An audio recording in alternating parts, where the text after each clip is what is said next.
Today on Doomed! Happy Inauguration Day, everybody. It is March 4th, 2021. The day Donald Trump... Sorry, QAnon believers.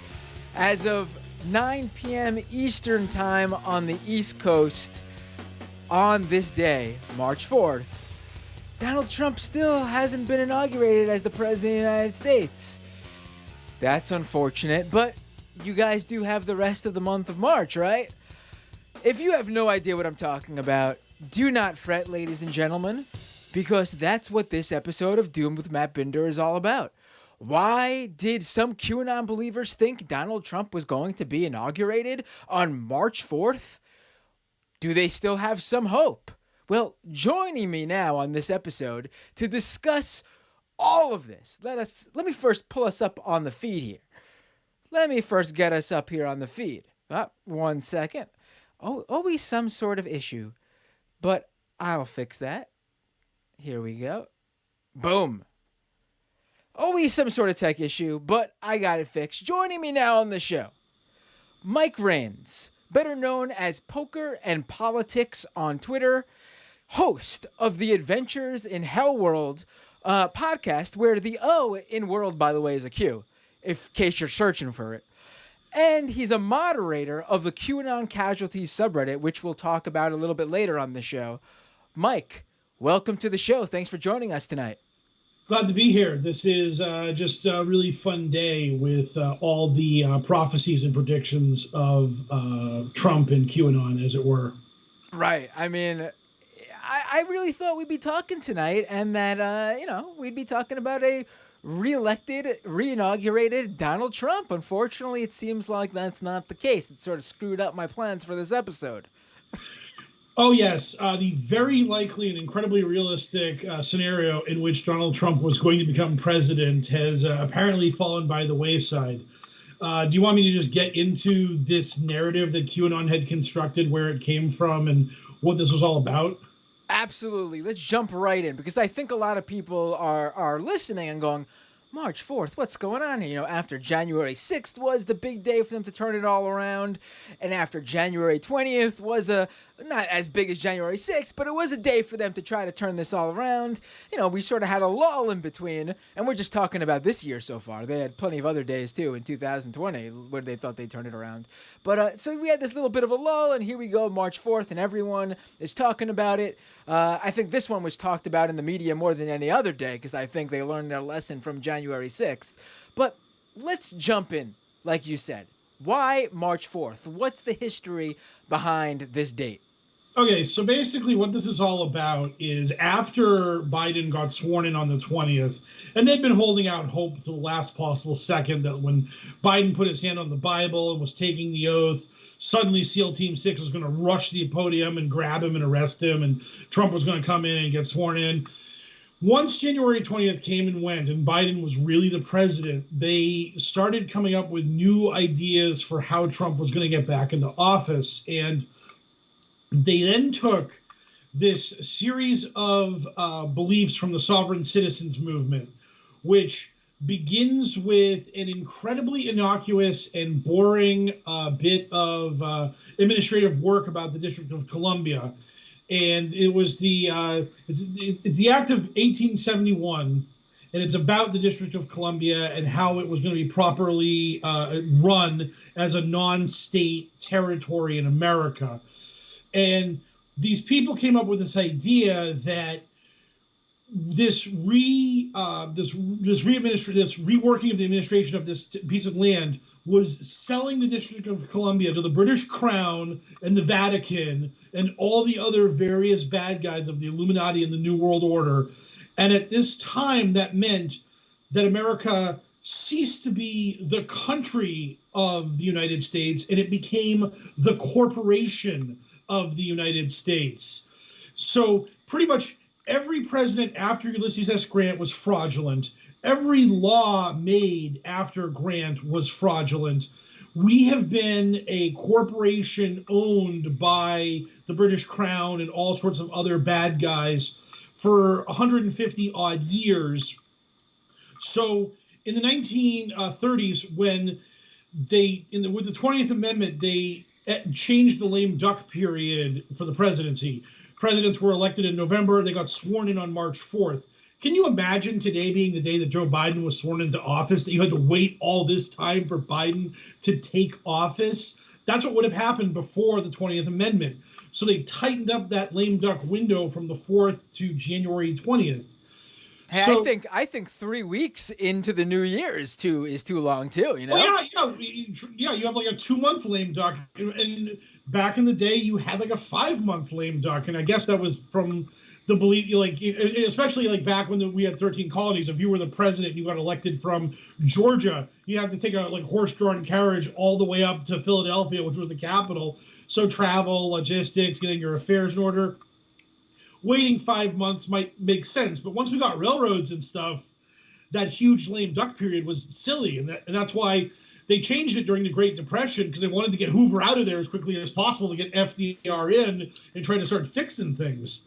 So anyhow, all of that was fraudulent. All of that was unacceptable. So Trump was going to come in on March 4th, the true date of inauguration, be sworn in, become the 19th president instead of the 46th, or I guess 47th president now. And then we would go back to being a real free country again, no longer under the boot of the Illuminati and the New World Order and so on. So that was this narrative that had been constructed. And QAnon had nothing to do with sovereign citizen before this. They just glommed onto this because it gave them a deadline. It gave them a story they could tell about a way Trump could get back into office. So they just jumped in whole hog. Like the sovereign citizen movement the details of it are so crazy. It's basically like an ancient version of QAnon, where they have this fantasy version of America, and it's so strange, the details and things they care about. Gold trim flags make sovereign citizens very mad.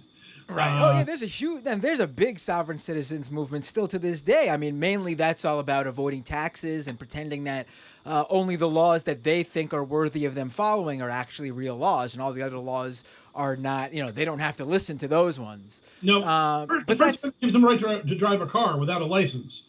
So that's one of the awesomest sovereign citizen things.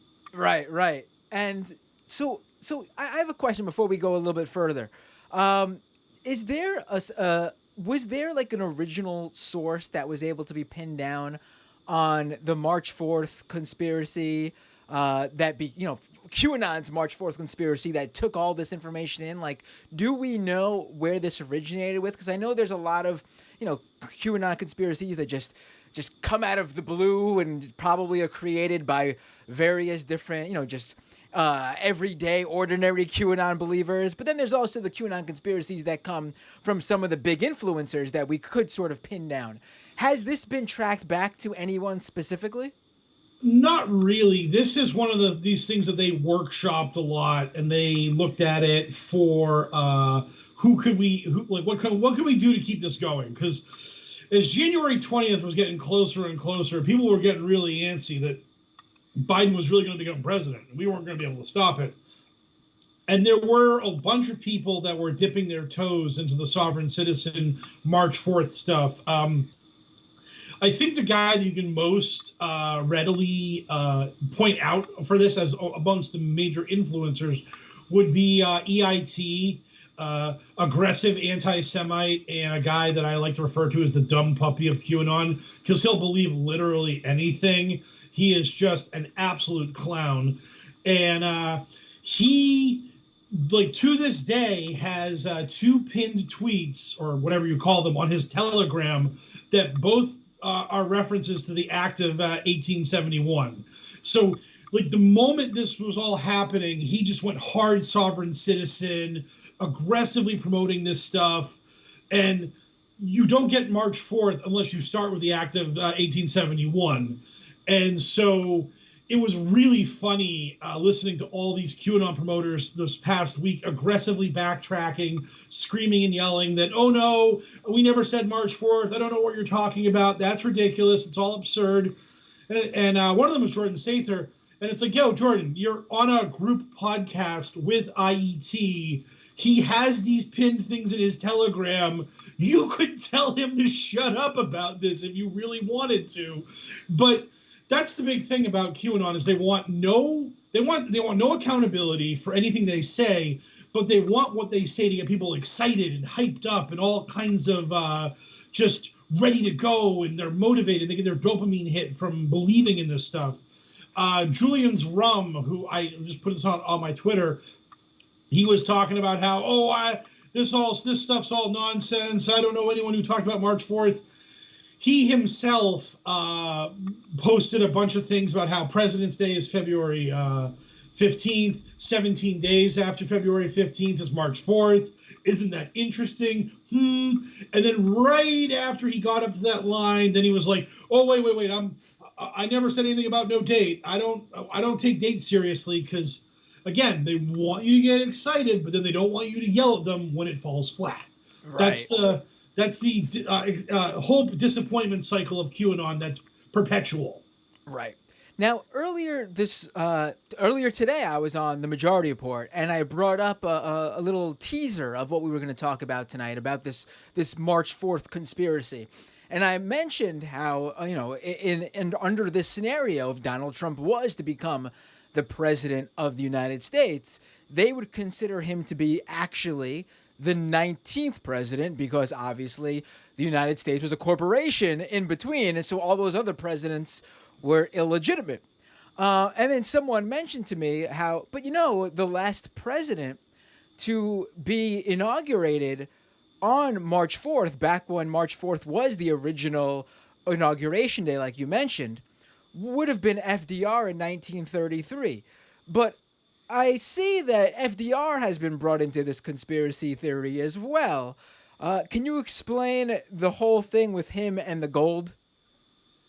Gold? Well, gold is a huge thing with QAnon because QAnon goes into every conspiracy theory that has ever existed, and they just make it a part of themselves. It's what I call a grand unifying conspiracy theory. Out of nowhere, one day, Q just mentioned that gold will destroy the Federal Reserve. It was like a throwaway line. It was just a silly little thing that Q said. And it got everyone really excited because the Federal Reserve is another one of these big bugaboos in the conspiracy world. Basically, if you believe in QAnon, you have to believe that Kennedy was murdered by a conspiracy, that 9/11 was an inside job. The Federal Reserve is a shadowy cabal of people manipulating our currency and enslaving America, and that we haven't really had real money since the Fed was put into place. There is a large a group of QAnon that will get into Titanic conspiracy theories about how the Titanic was sunk. And the big conspiracy theory is that there was all these really rich, powerful people on the Titanic who opposed the creation of the Federal Reserve. So the bad guys blew the Titanic up. The iceberg is a false flag. The iceberg isn't real. So these bad guys blew the Titanic up, killed those anti-Federal Reserve people, and then they snuck the Fed in and started taking away all our freedoms vis-a-vis the Federal Reserve.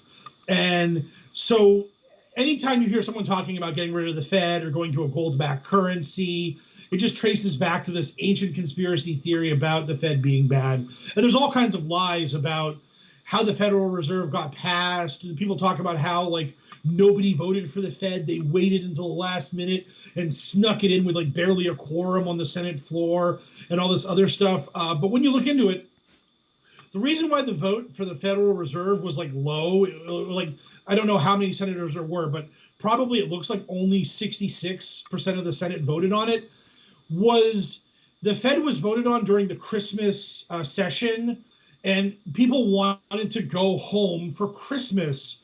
So what they did back in those days was what they called a vote swap, where I'm a yes vote on the Federal Reserve, I go find a no vote on the Federal Reserve, and we both agree to leave and cancel each other out. And that's what happened. I believe 17 yes votes and 18 no votes all left early, and then the Fed passed with what was left. But the actual vote was never in doubt. It wasn't rigged. They didn't wait for the no vote to leave town and then sneak it in. It was all above board, and it was procedure. It was how things were done back in the day. Right, right. And I honestly, I think the Titanic thing sounds really familiar, but I somehow have never brought it up on this show. I'm so glad you did, because this is right up the show's alley. They basically 9/11 the Titanic. I mean, that's incredible. And what I was going to say was back to the FDR thing. Of course, as people know, FDR ended the gold standard, and that means that he is their. They hate him. Yeah. So now March 4th comes, and like you said, there is a bunch of QAnon influencers basically denying that March 4th was the date, or they're saying that this was a false flag to begin with. How prevalent, though, was March 4th still to the QAnon base, the non-influencers? It was very important because it was a way to have hype. It was a way to get excited about this stuff. It was a deadline to get your hopes up for. And basically, once you had January 20th pass, March 4th became awesome because it was 5 weeks away. And 5 weeks away is a perfect amount of time for QAnon. It gives people about a month to get excited and get inspired and start hoping for Trump to come back. And then when you get about a week away from March 4th, now you can start pulling it back. Now you can start saying, oh, well, maybe this isn't going to work out. Oh, this, that, the other thing. And the fact that the media jumped on this, the fact that the media was so involved in, oh, QAnon thinks March 4th is a big deal. And then there was the chatter from the intelligence agencies, and I think the House of Representatives left because they were afraid of a credible terrorist threat today. Right. So once you had the government and the media stepping in talking about March 4th, now that makes it even more uncool in QAnon world, because if the mainstream is talking about it, then we can't be talking about it, because that's not awesome.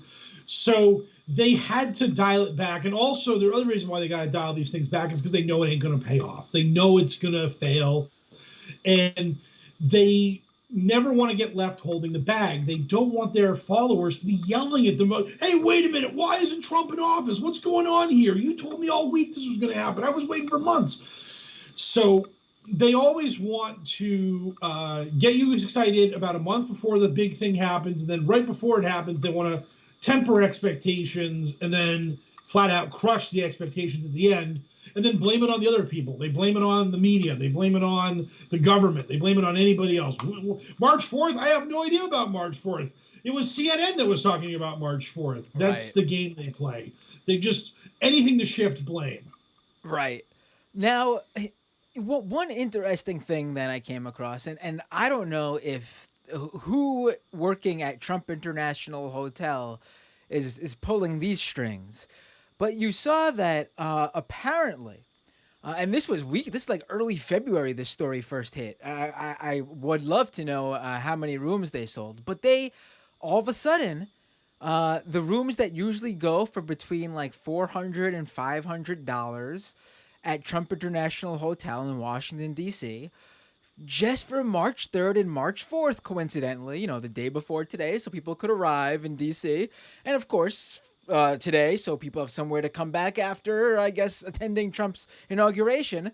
The room rates in Trump International Hotel for the exact same accommodations doubled.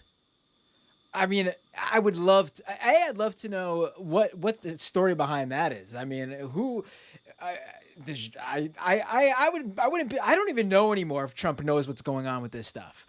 I mean, he seems like someone who's got no interest in this sort of thing, but at the same time, we're talking about people who worship the ground he walks on. So, of course, I feel like that would be interesting to him, not so much the internet conspiracy part of it. But, and then also, I would love to know how many rooms they sold, Yeah, the thing about that is that Trump has people around him who understand QAnon. They do the QAnon work for him. Dan Scavino while Trump was in office, was his QAnon whisperer, as it was. Scavino was constantly posting things to dog whistle QAnon, to let QAnon know that Trump's on your side, he's got your back.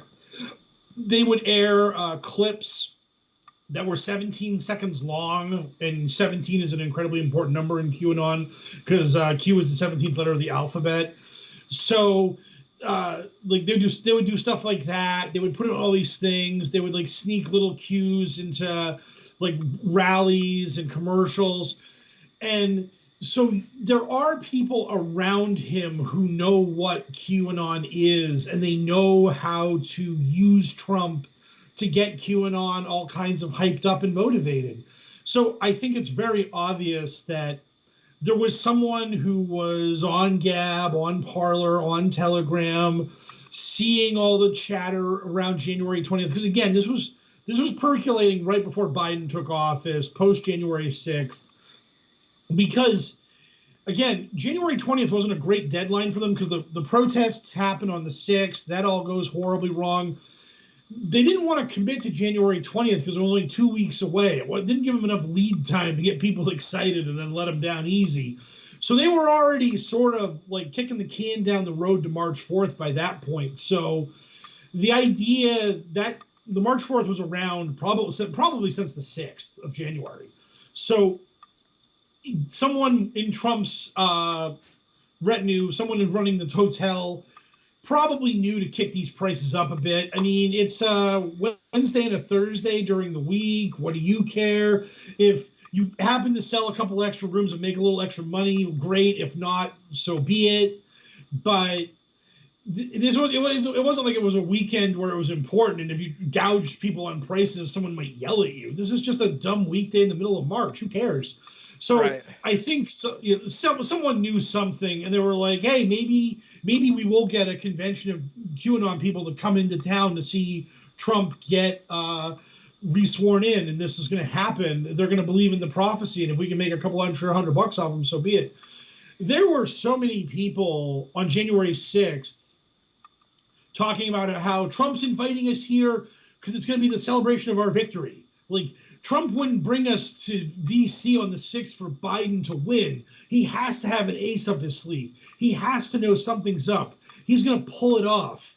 So they all congregated basically thinking Trump was going to tell them, "Here's how I won, guys." And then when he gave the speech he gave and was like, "Hey, Mike Pence is kind of a jerk," and whatever, that wasn't exactly what they were looking for. I mean, what happened, but there were definitely some of them that were saying, "We're going there and we're going to like just sort of like stare down Congress and make them do the right thing." But there were a lot of them that were thinking, "Hey, Trump's got this in the bag. It's already a done deal. We don't have to worry about it. We're just coming there for one big block party. We're just going to be like celebrating the Electoral College confirming Trump's reelection. And then in 2 weeks on January 20th, Trump will be sworn back in." Right. So, yep. Yeah, I mean, I've said this on the show before. I truly think that a lot of the QAnon people who went down there on the 6th were used as cover by the more serious extremists. Well, serious and more, in tune with reality, I should say.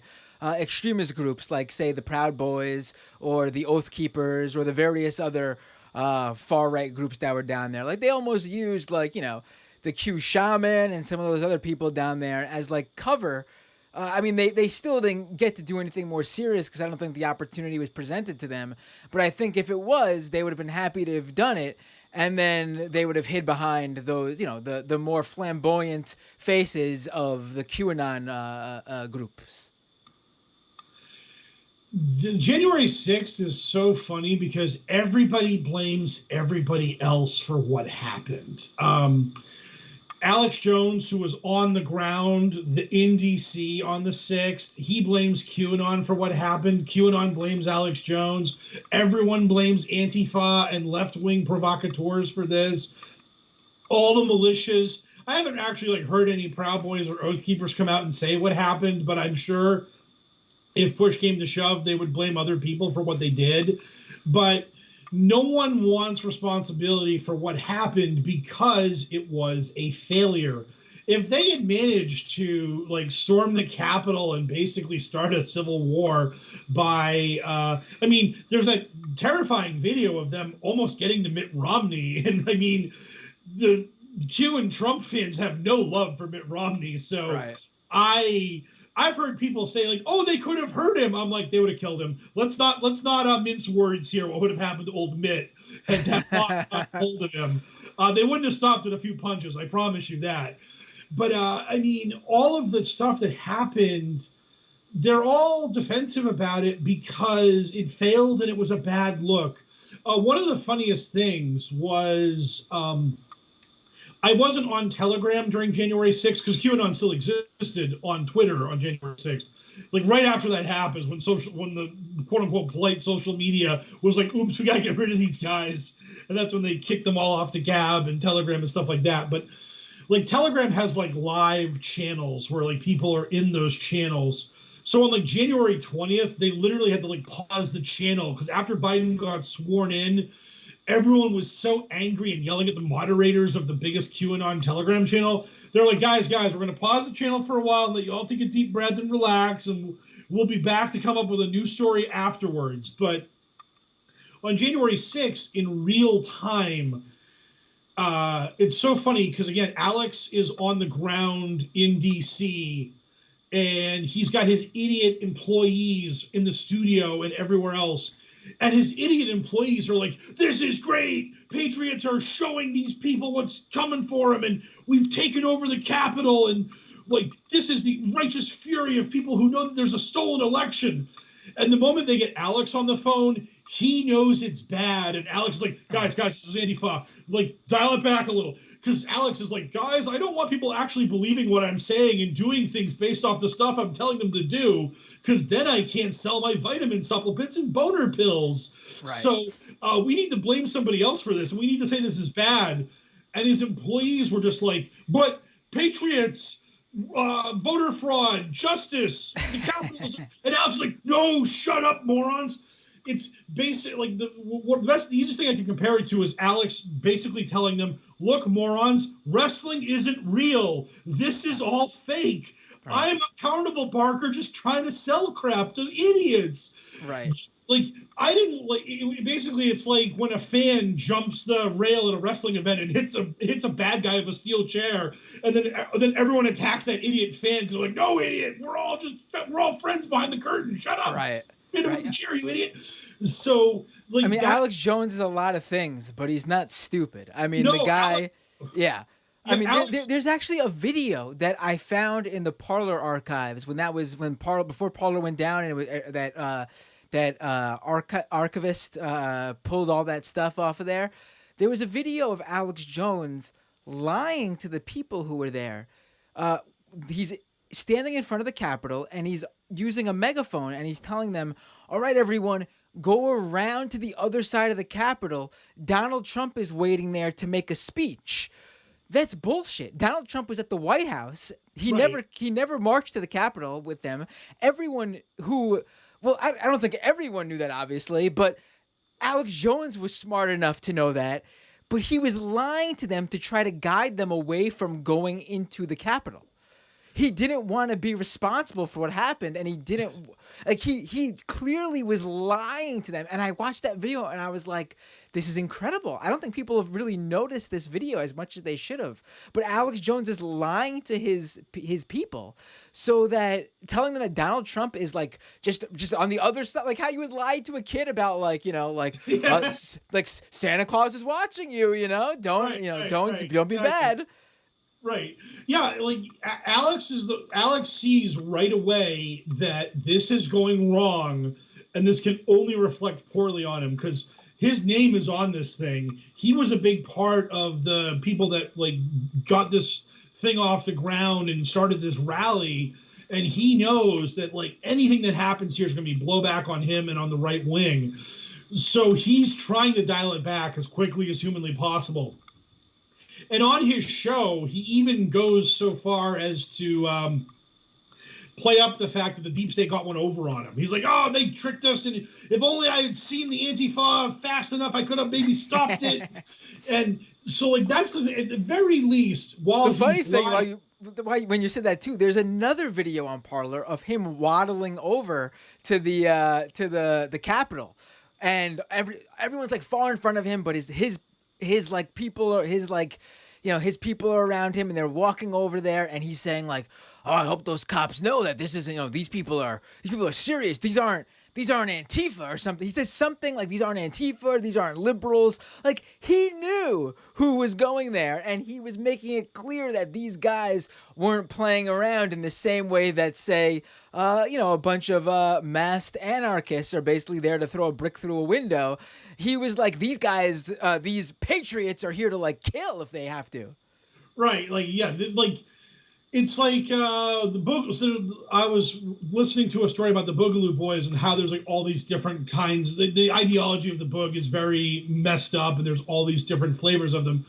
And there's a bunch of them that just like to like kind of be gun collectors and stuff like that. And Antifa and Black Lives Matter are having a protest like somewhere in Chicago, and you'll have like 6 Boogaloo Boys that are like a mile and a half away defending a 7-Eleven, and they're like, yeah, if that riot comes over here, we'll be here to protect this place. And they know nothing's coming, but the 5 of them just want to put on their Hawaiian shirts, grab their guns, and just look tough, and maybe get interviewed by CNN if they happen to see them as they're driving around to cover the actual protest that's like a mile down the street.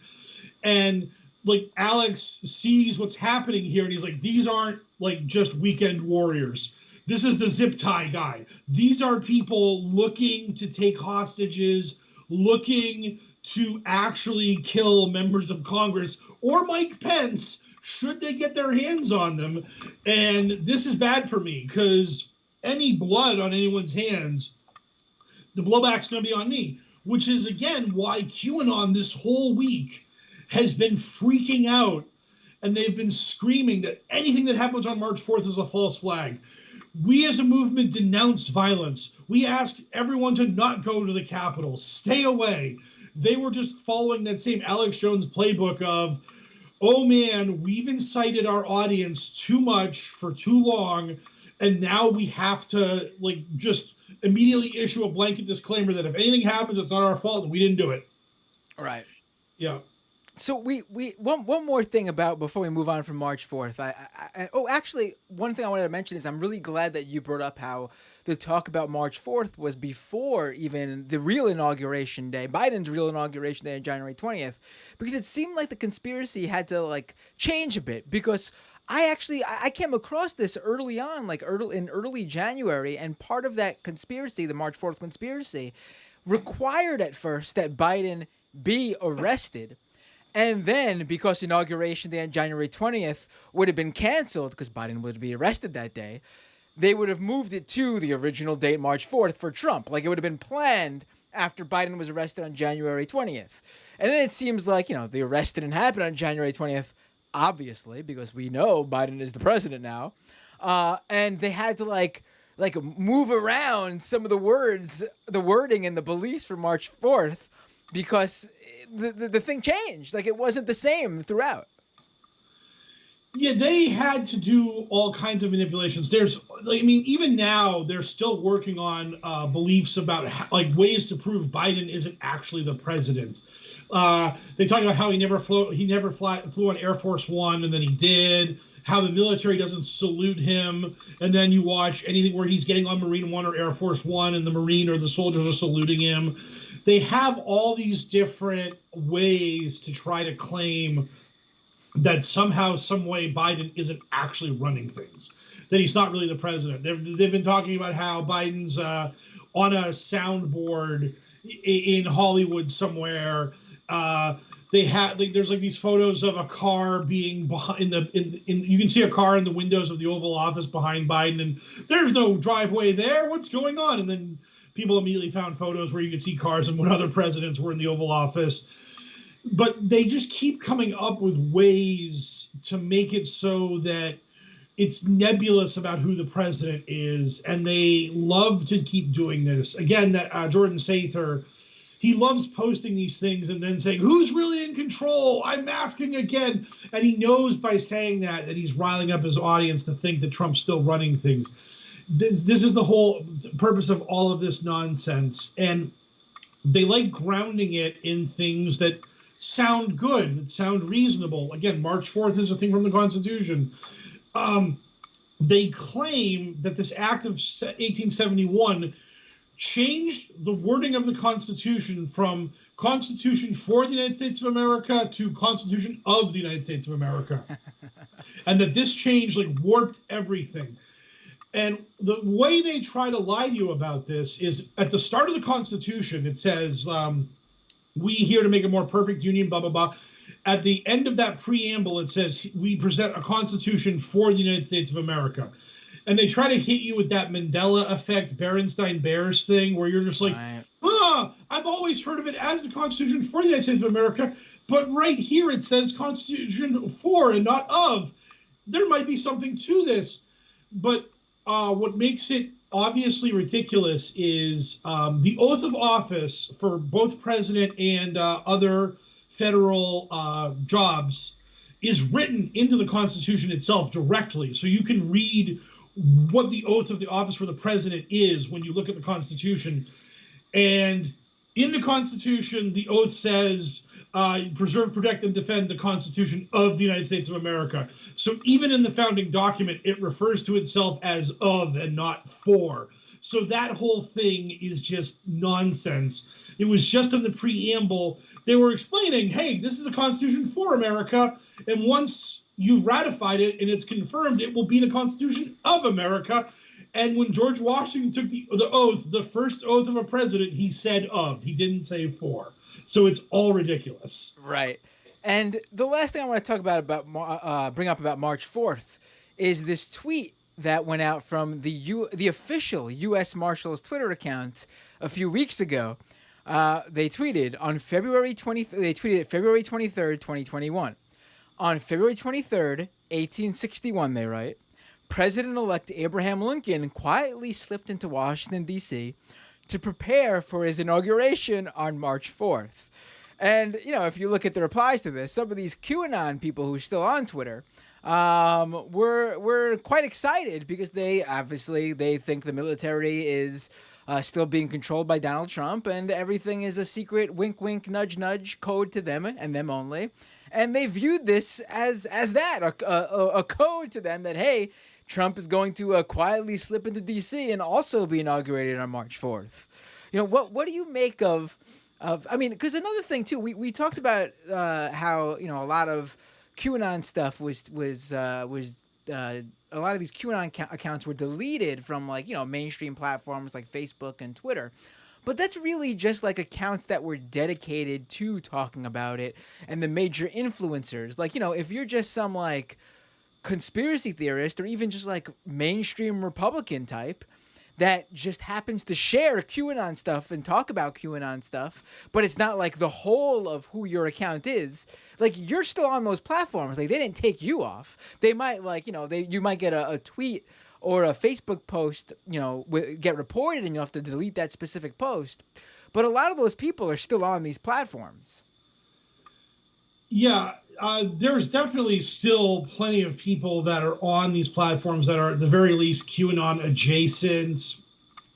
Mark Taylor, who is likes to go by the term firefighter prophet. Mark Taylor is like probably the biggest QAnon promoter still around who's on Twitter, and I don't know why they haven't banned him yet. But as for that thing with the U.S. Marshals, they posted that same thing like last year. It's just a recurring story because Lincoln nearly being killed before he got into office was a very real thing. I mean, America was literally falling apart at the seams after he got elected because the South was furious that a Republican got elected because the Republican Party at that time was an anti-slavery party.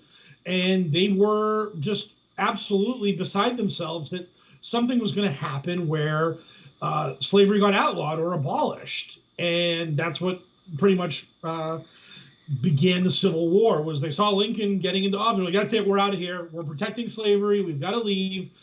So Lincoln had all kinds of threats on his life just making it to DC just to take office. And then once he got into power, they did their best to protect him. And then oops-a-daisy, right after the war was over, and he got assassinated. Right. So, I mean, it was always there. The threat on the man was always there. And I'm sure I'm sure QAnon, I mean, I know they do. I've seen it. You've seen it, I'm sure. They view Trump as analogous to Lincoln. They think he's the greatest Republican president since Lincoln, if not even surpassing Lincoln. And they probably think that same threat is on Donald Trump's life because of the war with the deep state and the cabal of baby-eating global satanic Hollywood elites and Democratic Party members who are running a child trafficking ring. There are, I forget if it was Praying Medic, but there was one of these grifters was talking about how he had a dream that he was like smuggled in to the backstage area of some Trump rally, and the Secret Service like had Trump like take his shirt off for this person, and Trump had all these weird scars and damage to his body, and they were like, we don't know what it means. And he was able to explain that these were like psychic wounds from like spiritual warfare that was manifesting itself upon Trump, and that like this person had to like gather up a prayer army to build a shield around Trump so that the hexes and curses and spells being thrown at him by the deep state would no longer be able to wound him or damage him. So not as inspiring as Martin Luther King's dream. Yes. Yes. I had a dream. The way you set it up, you were like he had a dream, and I could, right when you said it in my head, I had this like, I just heard the voice. It's like, I had a dream that I was smuggled back into Donald Trump rally, and Donald Trump took his shirt off. It's like, oh my God. MLK wishes on his best day he could speak so eloquently. Oh my God, it's so dumb. But like this is again part of why QAnon is such a big thing, because it's participatory, because you get to be a part of this battle between good and evil. Like, you wake up in the morning and check CNN and see that Trump is still alive, and you're like, my prayers got Trump through the night again. Like, I'm part of this prayer wall that is keeping the evil at bay from him. And you just have that mentality going on with these people, that they're part of this larger than life battle between God and the devil, and that they're a part of it. And that's what makes it so exciting and engaging for them. And the real problem with QAnon is that once you go down this road and you are fighting the battle between God and the devil, there's nothing you can't do that isn't justified. I mean, killing in God's name against a minion of Satan, how is that not okay? How is that not acceptable? I mean, you did what you did in edict for the Almighty, our benevolent, all-loving God. You had to smite someone on their behalf. You had to save the world from this Luciferian monster who worships Moloch and wants to give rise to the Antichrist. But once you've made the stakes this high, nothing is unacceptable. It's like when all those people shot abortion doctors back in the 90s and stuff, and they were doing it to save the children because the abortion doctor is a murderer. Once you make things that clear, you can do whatever you want. And that's why QAnon's so dangerous, because these people, QAnon loves to say, oh, we're not violent. We don't tolerate violence. We never accept violence. We don't preach violence. That's because Q is the one who said, I'm going to kill all these people for you. Me and Trump, we're going to round them all up. We're going to throw them to Gitmo. We're going to have military tribunals. Most of them will get hanged. Some of them will end up in jail, but we're going to take care of it. And that's how QAnon gets to claim they never preached violence themselves, because Q was always, don't worry, guys, I'll kill them for you. I got this. Right. But what happens when Q doesn't kill them? What happens when they all live and prosper and continue to make tens of millions of dollars and continue to get elected to high office and continue to pass laws to allow abortions to happen? Like, when do you, as the rank and file QAnon supporter, say enough is enough and grab your gun and go try to get some freedom. It's like the guy who shot up Comet Ping Pong. He was trying to save those kids.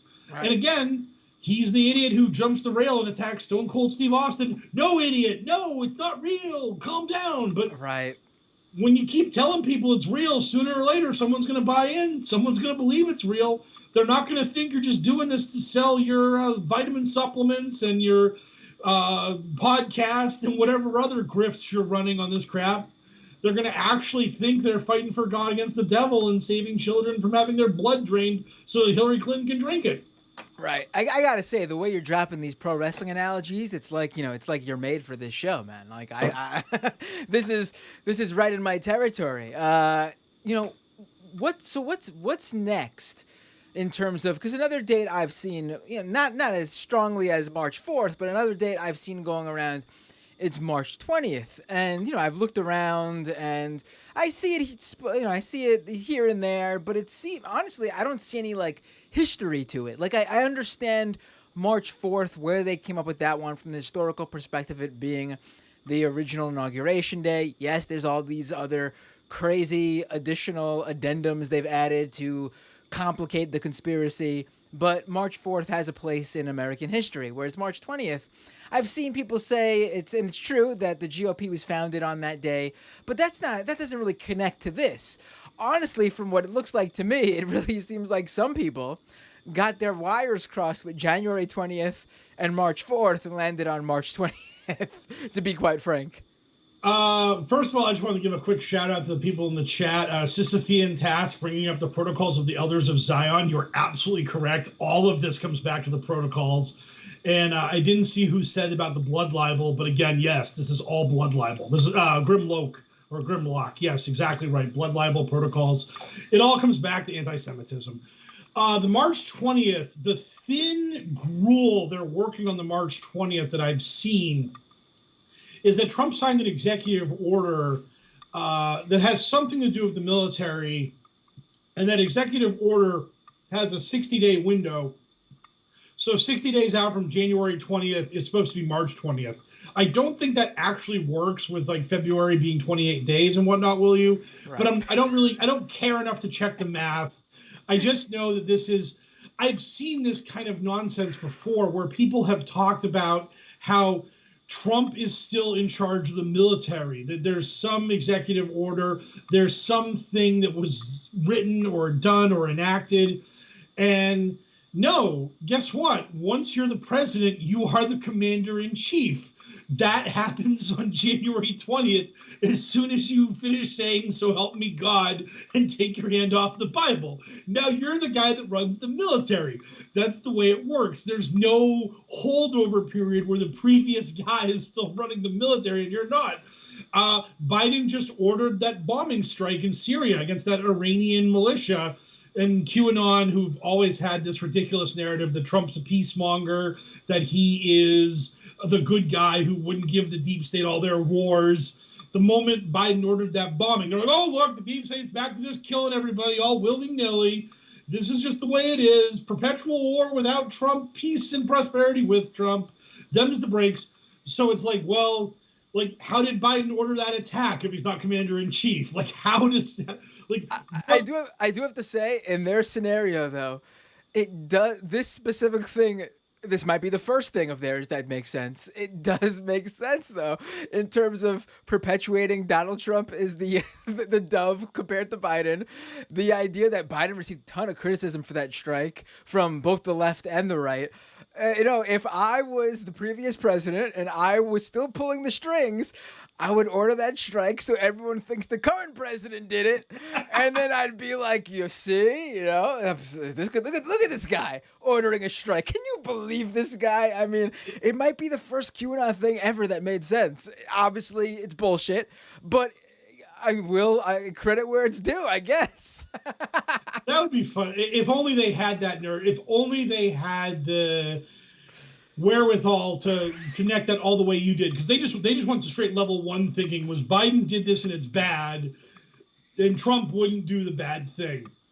If they had actually been to come up with the whole idea that Trump ordered the strike to make Biden look bad, that would have been awesome. That would have actually been some work. Just again, looking at the chat real quick, I wanted to bring up, if anyone ever tries to tell you that QAnon isn't this terrible, horrible, awful thing, QAnon aggregator sites, you can find them. There are a million of them. You can go find Q Drop 998, and I bring this Q Drop up all the time when I'm talking about this movement, because it is literally Q grabbing someone, basically what you would call a retweet on Twitter, and he reposts what somebody else wrote on 8chan, and it is a gruesomely anti-Semitic cartoon of the prototypical racist anti-Semitic caricature of a Jewish person, a Jewish man. He's shirtless, he's got the hairy chest, all the other things. He's wearing the Star of David, and he's holding a dagger that's dripping with blood. He is knee-deep in blood that is labeled Eastern European blood, and he cries out, "Oh, Lord, why am I prosecuted so?" And it's just like, if you weren't a gruesome anti-Semite, you wouldn't post this. And the fact that QAnon existed for years and years after Q posted this, the fact that no one was like, "Whoa, Q, whoa, what are you doing, buddy? No bueno, dial it back."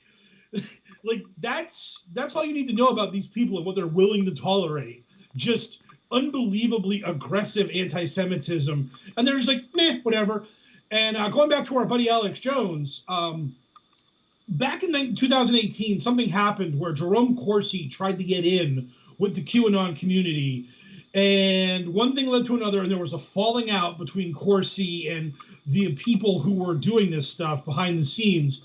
And the next thing you know, Q is making Q drops saying that Jerome Corsi is backed by Mossad, that Alex Jones is Mossad-funded disinformation. And I really thought that was like quite telling that he didn't even bother calling him CIA.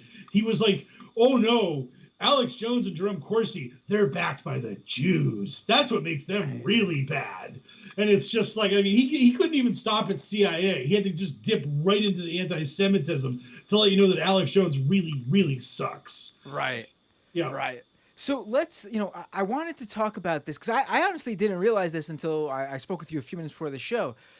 We probably don't have too much time for this. I'll have to get you back on to specifically talk more about this. This could easily be its own episode. And I do want to get to the CPAC stuff because that's a bit more timely with CPAC, just this past weekend. But you are a moderator at the QAnon Casualties subreddit. For people who aren't familiar with it, can you explain what that subreddit is? Because it really is for anyone who wants to truly understand. You're just talking about, for anyone who tries to downplay QAnon, this is where you go if you don't understand how serious QAnon is. It is a fantastic subreddit. It is a depressing subreddit. Can you explain to the audience what is QAnon Casualty subreddit? QAnon Casualties is a subreddit for people to find support and understanding about what is happening to their family, their friends, their loved ones who have gotten sucked into QAnon. Because QAnon makes no sense. QAnon is so weird and bizarre, and when this happens to someone in your life, you probably can't believe like who they've become, what they are now, and how did I lose them to this, and how is this a thing? And then you can go to QAnon Casualties and talk to other people who've dealt with the same thing, who know what you're going through, who know what this likes, who knows what this is like. They know what your loved one or your friend is telling you, what they're saying, and this kind of stuff. And it lets you kind of get your feet under you and understand what you're dealing with now. That this isn't just a niche website. This isn't some thing that only a few thousand people buy into and no one's ever heard of it. That this is actually it's a decentralized cult. It's like the first internet cult that has ever been created. And it has so many people that are caught up in it that are now just are believing in these lies and this nonsense. And they have a community that indoctrinates them and pulls them into it and keeps them in it. One of the most painful things that I've ever seen is a guy posted on Twitter. He's like, "Well, this is it. My wife just took the kids and she's driving to her mother's house, and we're gonna get divorced, and I tried to explain to them why Hillary Clinton drinks the blood of children and all this other stuff, but they just won't have any of it. And this guy got thousands and thousands of likes and all of these comments. And none of the comments are, yo, dude, go back to your wife, go back to your kids. That's your real life. We're just a bunch of idiots on the internet. Like we aren't worth it. Go save your real life situation. Go save your marriage.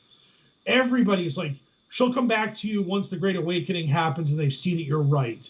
Stay strong, brother. Like, this will be worth it in the end. You'll get the payoff. They're all telling him that, like, you might have lost that family. You might have lost your kids. You might have lost your wife, but we're your family now.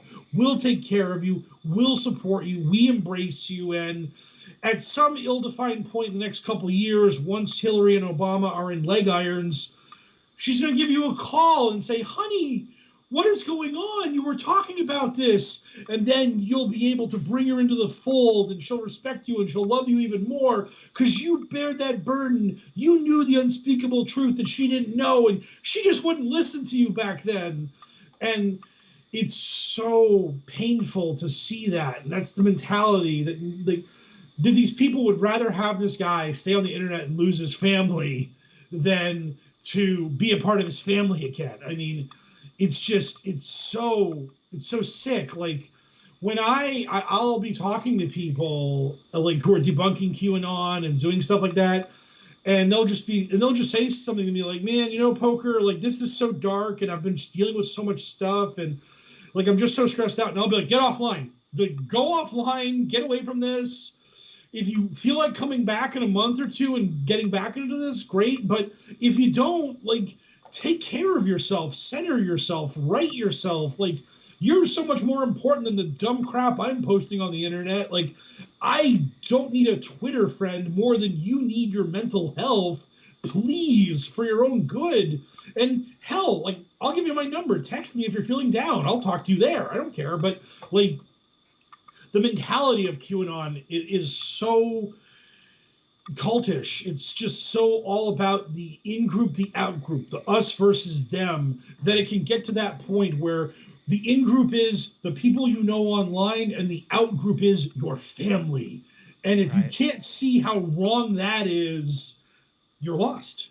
I think one of the really interesting things, and this probably works for a lot of cults, but it's really, really prevalent with QAnon, is I think there's a lot of people who think, oh, the QAnon believers will snap out of it eventually, and they'll come home to reality and realize how wrong they were. But I don't think these people who haven't been covering QAnon, like you have, like I have, really understand that. No, it's actually quite the opposite. A lot of these QAnon believers are so entrenched. They actually believe that thing that you think, like, they believe the opposite. They think that everyone who looks at them like they're crazy are going to turn around when all of their predictions come true and say, damn, I was so insane to not believe this stuff. I was wrong. What was I thinking? Like, they're waiting for you to have your come to Jesus moment, not the other way around. Like, and when you have someone that far gone, they're not going to come around anytime soon, nor just because a few prophecies or all the prophecies don't come to fruition. I mean, that's falling deep. Like, this is, I always say there's going to be a whole generation. And when I say generation, I don't mean like a certain age group. I mean just a group of people who were part of this cult during this time period, who are truly forever lost. People will have lost family members forever. There's no coming back from this. And it's sad to think of that, because, it's one thing to hear this stuff and think it's ridiculous and funny and joke about it like we sometimes do to stay sane. But we also understand just how, and you guys need to too, if you're someone who's not like in the thick of this, like Mike is, like I am, you need to understand that there's some really serious shit behind all this. Like, it's not just a joke. Like, it is really, really, like, apocalyptic. To name drop your a part of your podcast name, Mike, it's like hell world stuff. Like, it's truly sad to see some of this stuff going on. it is really depressing that some of these people are really lost. But the biggest thing I can say about this is that trying to get a family member or a friend out of QAnon is so tough because people don't have the resources, they don't have the time, they don't have the knowledge. The most important thing you can do about this kind of thing is tell that person in your life that if they ever start having doubts about QAnon, if they ever think that they want to leave QAnon, you are here for them. And they give you a call, you'll meet them at the diner or you'll go talk to them and you'll have that heart-to-heart conversation with them. And there's no judgment, nothing. I'm here for you. I want you back as a friend, and I will be there for you, and I'll be your rock. Because so many of these people are empowered. So many of these people feel better by being a part of QAnon, and to lose all of that, to admit that you were wrong, to admit that you believed in lies for possibly years on end, it's very disheartening. And also, you're just afraid of how much you're going to be shamed by people, that you're going to be ridiculed, that you were the QAnon idiot, that you just were this buffoon. And you have to tell that person, no, I'm not going to belittle you. No, I'm not going to insult you. I just want my friend back. I just want my daughter back. I just want my husband back, whoever it was. And just let them know that you're here for them, no judgments, no complaints when they make that decision. And if they never make that decision, then so be it. We will go our separate ways. But if you ever want to take a step towards me, I will take a step towards you, and I will reach out my hand to you. And that's the most important thing you can do for that person, is to let them know that you're there.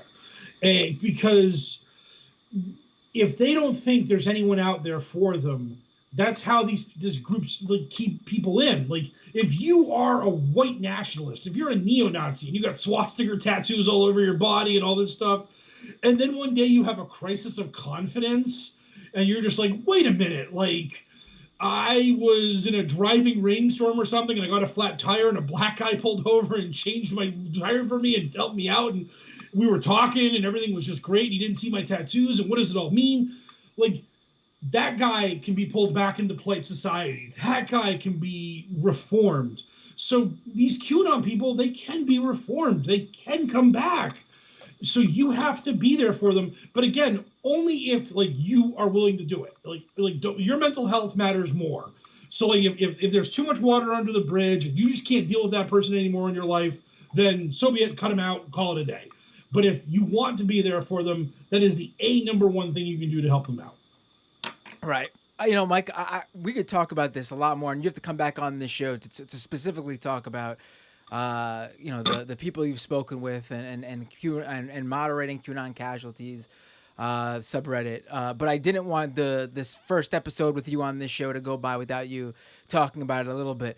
If you just have a few more minutes, I know on the latest episode of your podcast you talked about CPAC, and I just wanted to touch just like one or two things from CPAC while you're on. Do you have a little bit more time, a few more minutes? Oh, absolutely. I got hours. I don't care. Oh, perfect.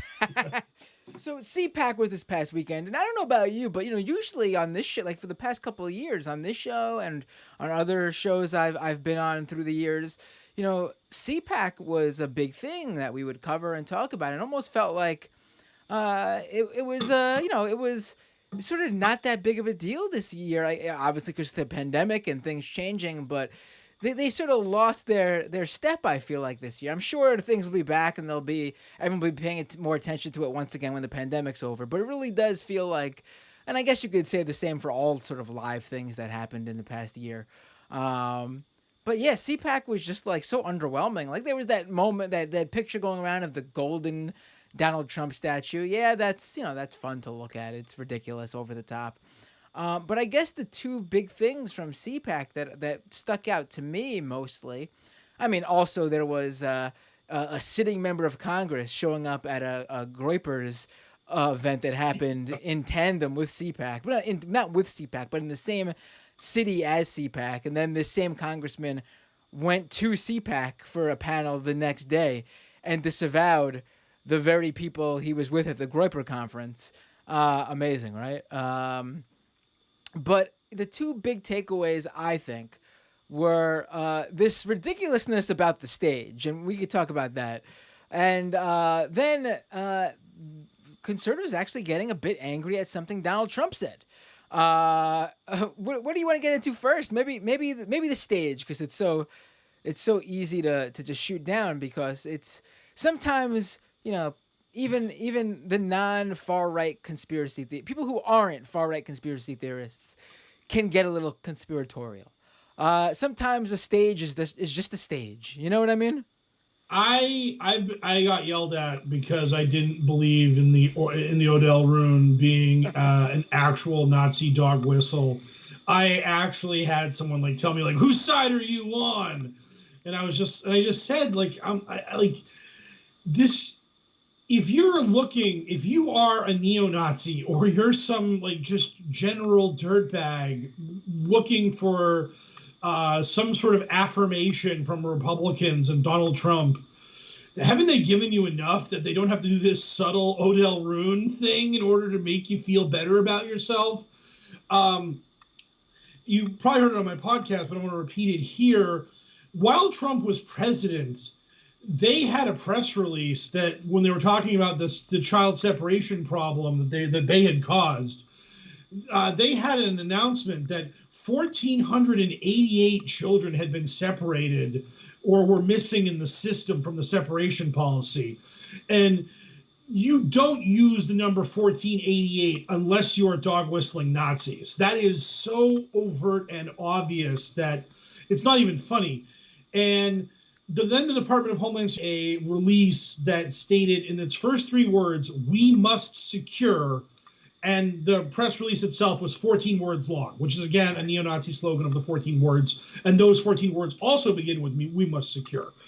So Trump has so used a bullhorn for dog whistles to white nationalists and neo-Nazis to think that the Odell Rune was something he busted out to let them feel better about themselves.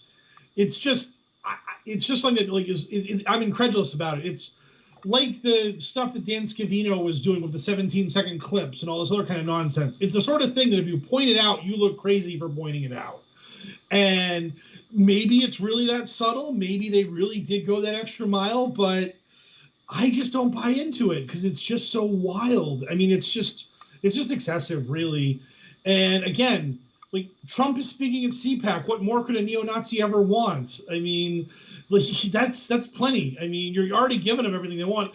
And I actually saw one QAnon supporter claim that it was an inverted Odell Rune, which means that it was Trump giving the finger to the neo-Nazis and the white nationalists and taking their rune of power and inverting it, the way Satanists invert the cross, which is, again, wrong. The inverted cross is a Catholic thing. It's the cross of St. Peter, but don't let actual religion get in the way of your, this is a sign of Satan, burgle nonsense.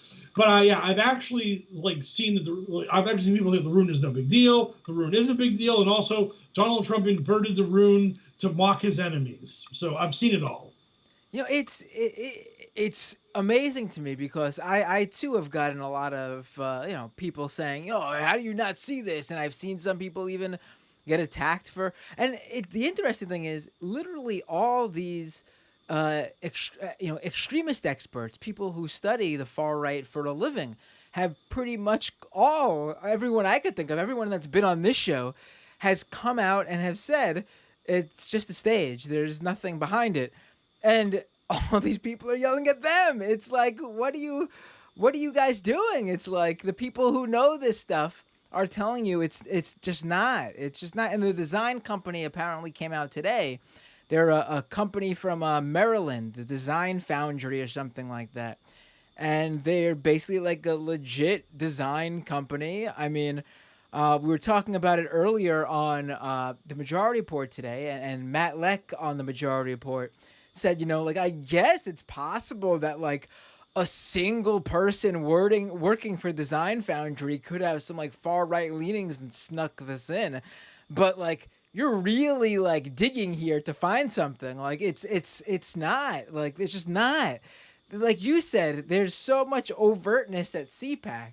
You don't need the wink wink nudge nudge there. It's just not necessary. And the Odal ruin of all things too. It's like that's not really a popular like mainstream to them even like sort of like symbol. It's not like we're not talking about like the swastika or one of their other like if listen if you showed me like a zoomed out version of that stage and it was an outline of Pepe the Frog, that'd be more believable, honestly. Like the last time I saw an Odell rune used by a white nationalist was probably the Christchurch shootings, and that was because that guy like literally had his gun done up like NASCAR with every possible bit of imagery and white nationalist like slogans. He just had that gun dripping with everything, and it had an Odell rune on it. But like that was like the last time I remember seeing anything like that iconography in white nationalism. Right. Usually I've seen that is definitely one of them. Usually I think like it's mostly like tattoos. You see that the Odal rune nowadays. But you don't see like there's no one's walking around at like a far right rally or something with that icon on a flag. You know what I mean? Like it's such a bizarre symbol for someone to make a stage for. Like that's why it's just so unbelievable. It's just but apparently you got attacked too, right? It's amazing. Amazing. Oh, yeah. I mean, again, because I just didn't think it was that big of a deal, and people were like, "But it is a big deal," and I'm just like, look. I spend all day dealing with these people saying all these terrible things, and this just doesn't work for me. So I'm sorry, but I'm not gonna go down this road because it's just not worth it to me. Because again, what more would Donald Trump ever have to do to make a white nationalist feel better about themselves? I mean, you literally have these people defending the very fine people statement that he made and trying to explain that wasn't what it was and blah, blah, blah, and all this kind of stuff. So it's just like, if you ever had a president for white nationalists that wasn't, and Donald Trump wasn't enough for you, I don't know who you're going to find. I don't know, because, I mean, I don't know exactly how racist personally Donald Trump is, but what I do know is that he is a narcissist, and if anyone says anything good about him, he'll take it at face value. And that's why when like the media was telling him to denounce QAnon or being like, "Hey, what's the deal with QAnon?" He was like, "Well, they like me, so how bad can they be?" And because that's just the way he operates. If you're in favor of him, it takes an incredible amount of work for him to go, "Oh, wait, they're actually bad. I have to not accept their praise," which is all I live for in this world, because I'm a narcissist and my brain works exclusively on a praise-shame binary, and anything that gets me praised is good, anything that shames me is bad, and that's all I work to do. Right. In the chat, some people are correcting me about how there was an Odal rune flag at Charlottesville. Yeah, I mean, my point is, though, that if you have to bring up the most recent flag you've seen of it, at a Unite the Right event that happened now 5 years ago. I don't even know how many years ago.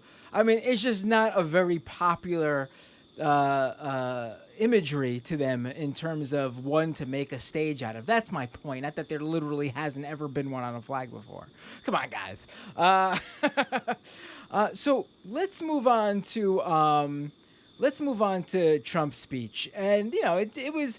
Honestly, I think his biggest problem was that he hasn't had social media to workshop anything new. It was all the same old shit. I mean, this guy has been basically, the shtick is old now, and I don't think it really, like, here we are, we're just a few days away from it. Sunday was just, 4 or 5 days ago? Yep. Where no one's talking. Everyone stopped. I didn't see anyone talk about it even the next day, really. I mean, it was all, I think the one new thing he was harping on was trans people playing sports, which is apparently the new cause on I mean, not new, but the new focus for them. They've always had this weird focus on that, but now they're really honing in on it. But one thing that really stuck out to me was he told people to get vaccinated.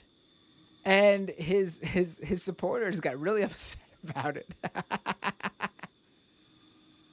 My favorite part about that is that QAnon has responded to his decree for quote unquote everyone get your shot.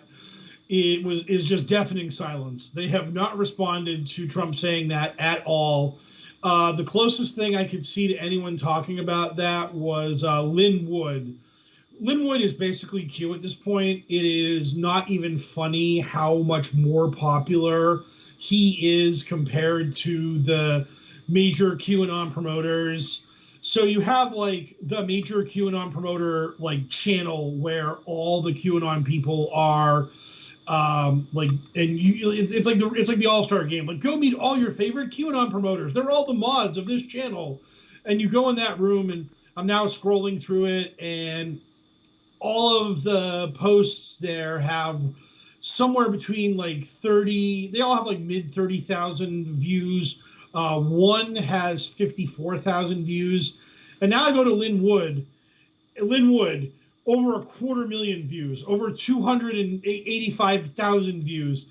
Lynn Wood is just the man in these people's circles. He's just walked in as a Johnny come lately and eaten these QAnon promoters lunch for like how he's the big shot and how he runs this thing now. It's not even funny.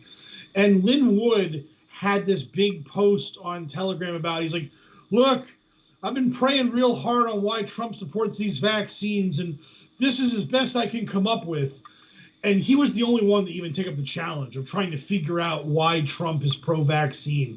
The rest of them have just ran for the exits, just like they're like a cartoon character who like runs through a wall and leaves an outline of themselves as a hole in the wall as they blow through it, because they can't explain it. They have no justification for it, because all of QAnon is so aggressively anti-vax. They're so of the mindset that it's going to give you the Bill Gates microchip that'll track your every movement, or you can press a button and kill you, or whatever. So they've just worked themselves into a lather about how bad this vaccine is. And this is like the one thing I like to say to them, and they obviously all ignore me and they don't reply to me, is when they're talking about how Trump's going to be president very soon and how we're still winning and Patriots are in control and Biden isn't really the president. And then I'll say to them, guys, over 2 million people in America are getting vaccinated every single day. We just approved the Johnson & Johnson vaccine, so it's probably going to get to like 3 or 4 million people a day, like very soon. Biden said we're going to have a shot for every adult in America by the end of May. So how can we be winning when probably 60, 70, maybe even 80% of all Americans are going to have a COVID vaccine in the next like 3-4 months? Like, in the next 3-4 months, the majority and perhaps the vast majority of Americans are going to have Bill Gates's poisonous microchip in their body. And you're telling me everything's great, everything's cool, we're winning. It's like, no. Like, if I was an honest believer in QAnon, this would be the end times. We're all going to die. We're screwed. They like the deep state won. They created the fake COVID virus to force us to take the vaccine. Now we're taking the vaccine. We're all going to die. Like, you can't intellectually, honestly argue that this is good in any way, shape, or form, because this is one of the bad things they've been talking about for years, and now it's really happening. So it just makes me laugh so much whenever they try to calm people down. I almost like want to start like a fake Telegram channel or a fake Gab account and just like spend all day being like an earnest QAnon supporter going, what's happening? Why are all these vaccines still happening? Where's Trump? What's going on? And just like have them all yell at me. But I'm the one who's intellectually honest. I'm the one who's actually listening to what they say and just repeating it back to them and just watching them like try to like shout me down when I'm only saying what they said. All right. Was there anything else at CPAC that stood out to you? Because honestly, like I said, it really was like an underwhelming event this year. Was there anything else that stuck out to you?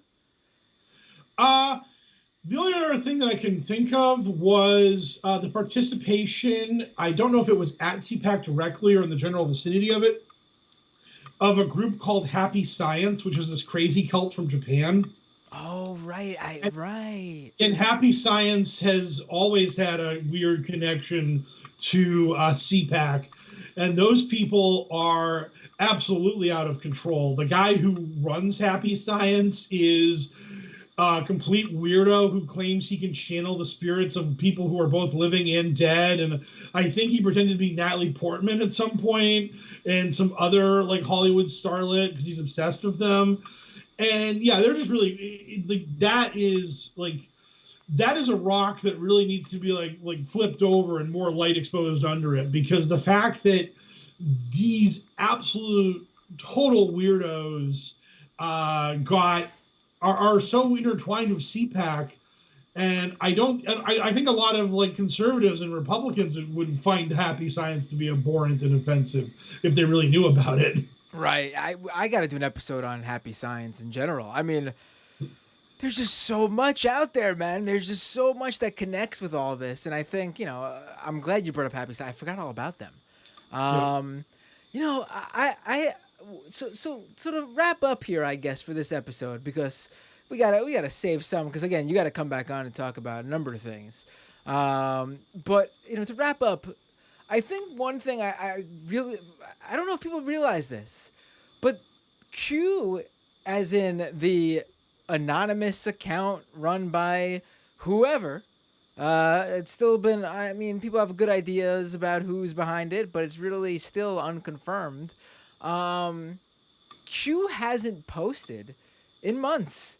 I think that's really something to hone in on for people who are tuning in, because again, it's pretty clear that QAnon is now a self-sustaining thing. Like, it doesn't need Q anymore. It doesn't need any new conspiracies. People are just basically living off the archives and creating new conspiracies on their own. Yeah, this is one of the funniest things about QAnon right now is they are constantly whining about how Q never said that. And it's like, well, yeah, Q stopped talking. Q honestly stopped talking on Election Day. On November 3rd, 2020, Q posted a link to something. I forget what it is, but it's a picture of a flag, and it's a quote from Abraham Lincoln about basically the Gettysburg Address. And then after November 3rd, he made 3 posts on November 12th. One was a picture of a flag with the words, "Nothing can stop what is coming." Nothing! And then a Q. Another one was just the word Durham with a Q over it. And the last one was an attempt to turn the phrase "nothing can stop what is coming" into an acronym for some governmental agency. And he whined about this, that, and the other thing. That was a little bit of effort in that post, but that was it. And then he took about a month off because Q was plumb tuckered out. And then he came back on December 8th with the last ever Q drop. And when I say this to people, they reply to me and say, "I don't even know if you're joking or not, and I don't want to find out." The last ever Q drop is a link to a video on YouTube of a Trump fan rally. It's a Trump fan video set to "We're not going to take it anymore" by Twisted Sister, which has now been pulled down due to a DMCA claim against it. So like that is the official like final thing Q ever posted, is now a dead link effectively to a silly video. And so when people are talking about March 3rd, and then the media makes fun of QAnon for making fun of March 3rd, for bringing up March 3rd, and then QAnon's like, "But Q never said that." It's like, well, Q of course never said anything. This would be like commenting on trying to figure out what Jesus felt about TikTok, or talking to Muhammad about how he felt about cars and the internal combustible engine. It's like Q's gone. Like he was not like Jim and Ron Watkins, who, because you brought up the whole "who's Q," and I have to like let everybody know that it's Jim and Ron Watkins. They run the server, they control it. If they didn't actually write the drops, they had editorial control over them. That's what matters. But Jim, in a chat with a mod from 8kun that he fired, the mod leaked the chat out afterwards. It was in June or July, and in June, July 2020, everyone saw the polls, Biden up a trillion, coasting to victory, Trump, lame duck, one-term president, guaranteed loser. We all know it. Jim told that mod that QAnon and the Q Research Board was going to be meaningless after November. So Jim really felt like that when Trump loses, because he's going to lose, that QAnon's just going to go away and we're not going to care about it anymore. And then after the election happened, Ron Watkins is getting on OAN as an expert in Dominion voting machines, and he's doing all this stuff. And you can just tell that Ron, he's tired of Q. He doesn't want to be the Wizard of Oz. He doesn't want to be behind the curtain. He wants to put on his wagyu cowboy hat and get on TV and be a serious big boy in the right-wing grifting circles. And so, like, Jim didn't have the foresight to see that Q was going to matter and be relevant after Trump lost. And Ron just doesn't want to do it because he's in it to win it, to try to build the Ron Watkins brand, not the Q brand. Because he knows that any work he puts into Q is just work he's putting into Jordan Sather, Praying Medic, IET, The Amazing Polly, The Kate Awakening. He's just giving those grifters more ammo and more stuff to do with. They're the ones getting the slice of the pie. He's not really getting the slice of the pie from the Q account. That's like him helping other people out. He honestly should go to those people and be like, hey, guys, if you want more Q drops, you got to give me like $10,000. I'll do another 100 Q drops if you cough up some money to me. But unless you do that, I will stop writing them, because like it just doesn't help him. It doesn't help him at all to be the man behind Q. And the funniest thing is of all these people, of all these QAnon promoters, Ron was the guy who threw in the towel the hardest.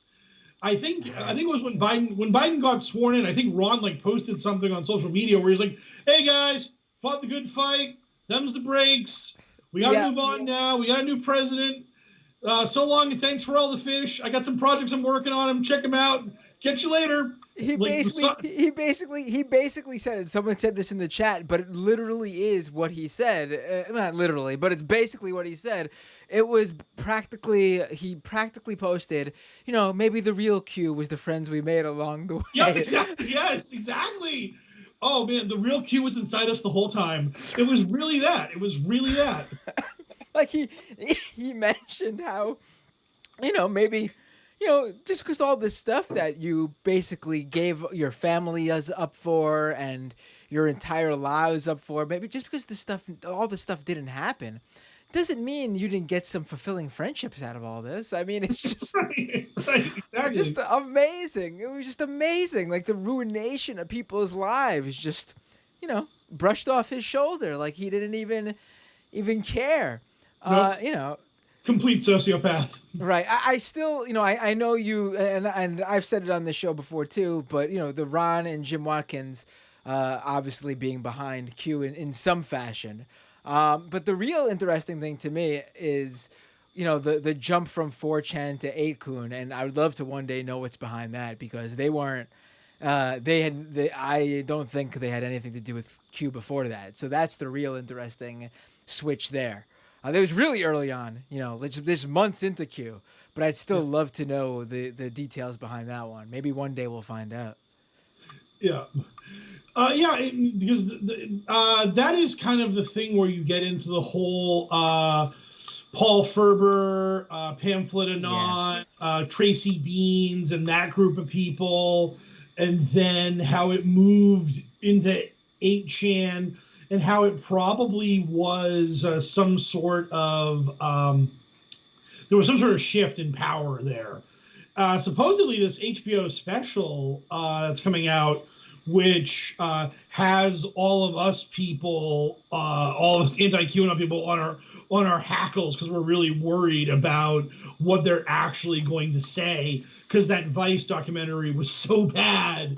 And made everybody so angry. I still haven't seen the Vice one. It's I've heard it's really that bad, isn't it?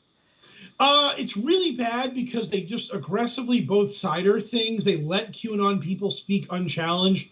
Dustin Nemos gets to say all kinds of terrible things, and no one's just like, "Hey, Dustin, knock that off." I actually think it would be really good and important to hear from QAnon believers who are not influencers who have something to get out of it. I don't know why you would talk to one of these, one of these Q grifters. Like I think it would be, and we've seen I think CNN spoke to a QAnon believer. Or two who've come out of it since, actually, and I think that's really important to hear, honestly. But I don't know why you would talk to an influencer. It doesn't make any sense. Because at some point they're, to some aspect they know some of it's bullshit. At least some of them do, because they obviously have a grift planned around it. And number two, even if they do truly believe in it, I mean, you're just basically helping them, fund their bullshit by creating. You're sucking more people into their belief. Even if they truly believe in it, it's still a bad thing to believe in, and they're pulling people into it. It's nonsense. And yes, people are bringing up in the chat about Frederick Brennan on the Reply All podcast. Frederick's incredible. So yes, please listen to that. Caspian Seal, I will give you the shout out for bringing that up. As I'll say this, as someone who is steeped into the Gamergate stuff, I've been very hesitant about Brennan. But he has one of the rare cases where someone that hardcore into this stuff seems to have done an about face and is really turned around. And I respect that. I haven't reached out to him because honestly, when he was running the show on 8chan back in 2014, site didn't treat me and people I knew very nicely, specifically. Absolutely. So, I believe that. But I mean, I will say, like, I've been talking to Frederick for like 2 odd years now, and he means it that he really screwed up, and he knows he did, and he wishes he could, like, if he could like press the button to like remove 8kun from the world, he would do it gladly. And I understand why people have trepidation because of his past and what he did. But I mean, if he's not sincere about it, then man, holy smokes, is he conned me? No, I will say I do. I will say, I just brought that up as the addendum as to why I haven't, because people asked me before why I haven't had him on the show, and I actually should, because I do think it would be an interesting conversation if he would want to come on, because I actually do think, as someone who was doxxed on his site and everything, I think that it is a real turnaround, honestly, from what I've seen. Yeah. Also, you brought up the people that had recovered. I have not talked to the lady from South Carolina who's been on TV a lot, but Jitar, the guy who's kind of like the first big ex-QAnon guy to do the media rounds, he is a mod on QAnon Casualties with me. That guy is he's awesome. He has such a good attitude about everything, and people like get mad about him. Like we've had people on QAnon Casualties like tell us that like you shouldn't have an ex-QAnon member as a person like being a moderator because he could be still believing and he could be like tampering with what we're saying and doing. And it's like, no, he's not. I know him. He's a real good guy. It makes me laugh. I just went to the QAnon Casualties subreddit, and you see the list of mods, and I'm listed as an expert. And Jitar, his name is D. It's like an emoji with the word board in the middle of it, and his little tag next to his name is ex-QAnon. And but yeah, he every now and then people will come to me and they'll be like, "Do you know any ex-QAnon people that'd be willing to talk to somebody?" And I'll be like, "I'll go talk to Jitar for you. I'll go see if he wants to do it or not." Because he got kind of burnt out after a while. Because when you do all the media hits and you're just in the eye of the storm, as it were, all the time, it's grinding. It's a grind. Right. Interesting phrase to use there. Yeah. Oh, I mean, hey, if you hadn't followed my Twitter feed, Uprocks and God, the guy who has the Facebook page, they both accused me of being a QAnon supporter. So me slipping that in there is obviously a sign of my massive QAnon support. That's weird. God actually retracted it when I yelled at God, but the Uprocks story remains up to this day with me being accused of being a QAnon supporter, which is great. I appreciate their zero research, zero looking into my Twitter timeline, zero knowledge of who I am, and just taking a sarcastic comment I made about Biden and the winter storm in Texas. And saying, look at this QAnon believer thinking that Biden killed Texas off during the storm. And it's no, I said I was joking. What's wrong with you people? I mean, clearly what happened there is that Obama lent Biden his heart machine that's been in storage since he was president. He had to put it away because you remember that one? Remember the heart machine? Oh, trust me. If you go through my time, if you did a Twitter search through my timeline and typed in weather, you would see so many screen grabs from QAnon supporters talking about basically who's got the weather machine now. Trump has it and he's hitting the deep state. Now the bad guys have it and they're hitting good people.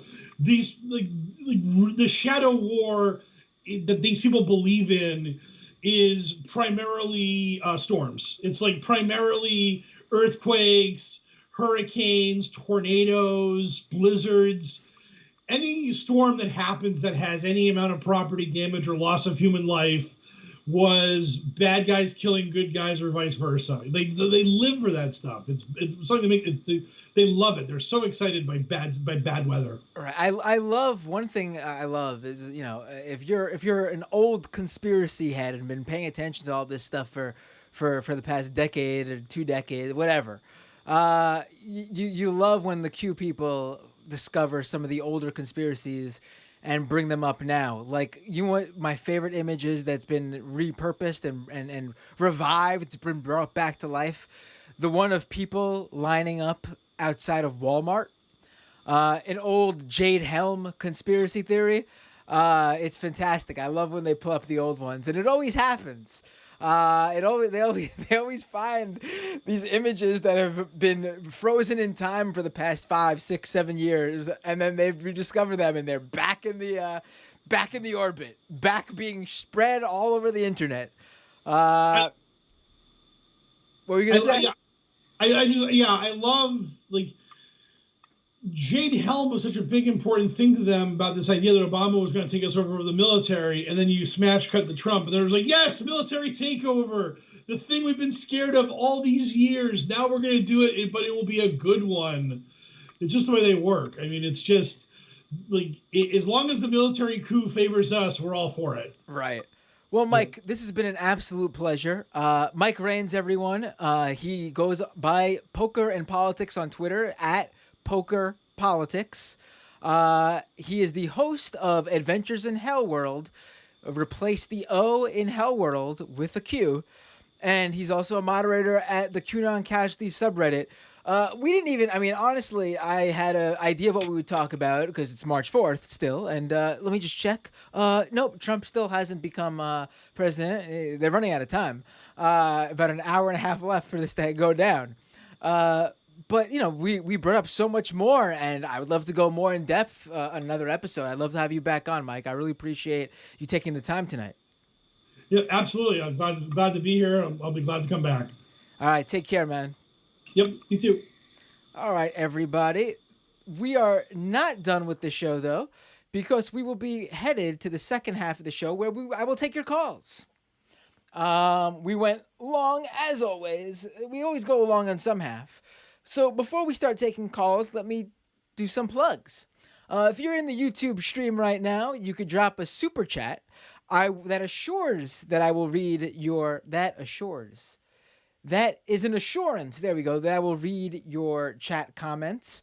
I'd love to hit everybody's comments. There was a time long, long ago where I could. There's just way too many people watching the show now and chatting in the chat.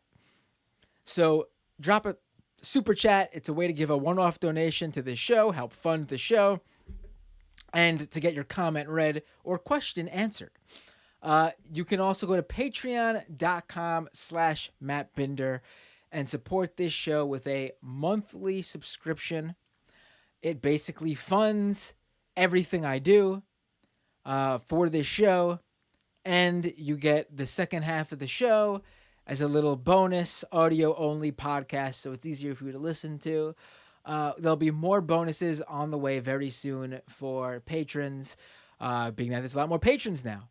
I'm going to be rolling out more stuff, honestly, with tiers, too. I know I've been saying this for a while, but we're going to really go full-fledged here now we're approaching this goal. And here's the thing. Last week, I told you guys, we are super close to the Patreon goal, the next Patreon goal. I think I had it on the thing, but I took it down, or I changed it up, but I was aiming for 200. Seems crazy that we're only at 200, but I'm a terrible self-promoter, as you all know. But we were at 199, I think, when the show ended. And just as someone joined, I lost someone. So we would never hit 200. And then, just as another person joined, it hit March 1st when Patreon charges everyone. And 2 people or 3 people, I can't remember how many, had their card declined, unfortunately. I hope if you got your card declined, I hope you're okay. If you're going through financial issues, please cancel the subscription. Take care of yourself first. I always say that. But if it's for, your card expiring or something, then what are you doing? Fix your card and resubscribe. Come on. But we, once again, missed the 200 hit. So we are right now, at this very moment, at, how many patrons are we at? I just saw it 2 seconds ago. Where is this? We are currently at, I think we're 2 or 3 away from 200 patrons. So what I'm going to do right now is I'm going to read the people who became patrons since the last show. If you become a patron within that time frame, I will read your name too right now. Here we go. These are the people who became patrons between now and the last show. We got Spirally, Innisfree, Zachary W, E. Nez, RMF, Alex S, David M, Josh B. Now that's an interesting one. I wonder who that could be. Carlos, Haley D, Adam A, and Paul E. I'm going to give this away because it was my brother's birthday this past week. That Josh B, who I mentioned, apparently for his own birthday, my brother became a subscriber to the show finally. So happy birthday, Josh. Thank you for your support as your own birthday gift, apparently.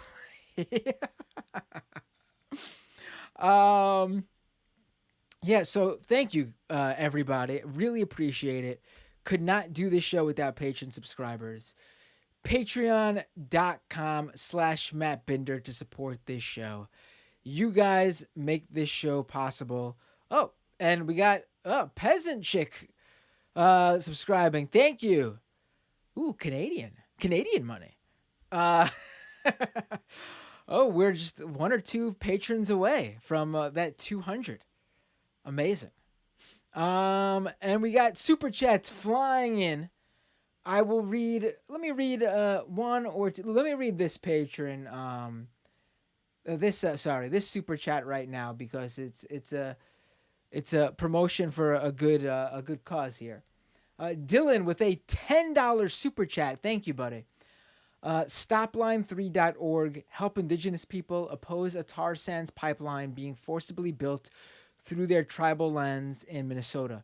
It's another Dakota Access type event. Thank you for shouting that out, Dylan. That's stopline3.org. I'm going to go to that and check it out now. I am going to now transition to the second half of the show.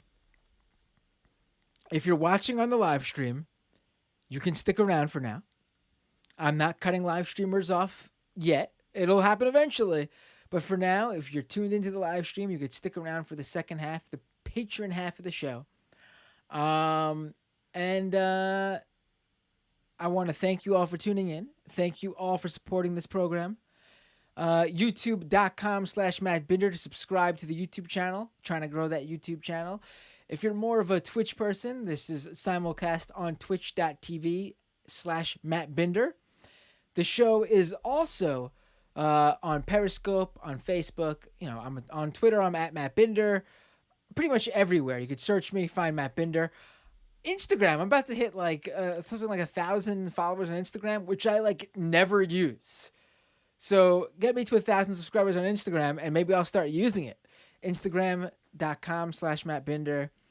I need to really use like TikTok, where all the kids are nowadays. I gotta get in with the cool Gen Z crowd. I'll let you guys know about that. Yeah. Join me in the second half now. Become a patron if you can. Tell your friends about the show. Tell your favorite podcasters, YouTubers, whoever you like about this show. Say you want me on their show, them on this show. Reach out and tell me who you want to see on this show. Yeah. Oh, if we talked about it earlier, if you have a family member who is a QAnon believer or was a QAnon believer, or a friend, or you yourself, reach out to me. I want to talk with you. You don't have to come on the show if you don't want to.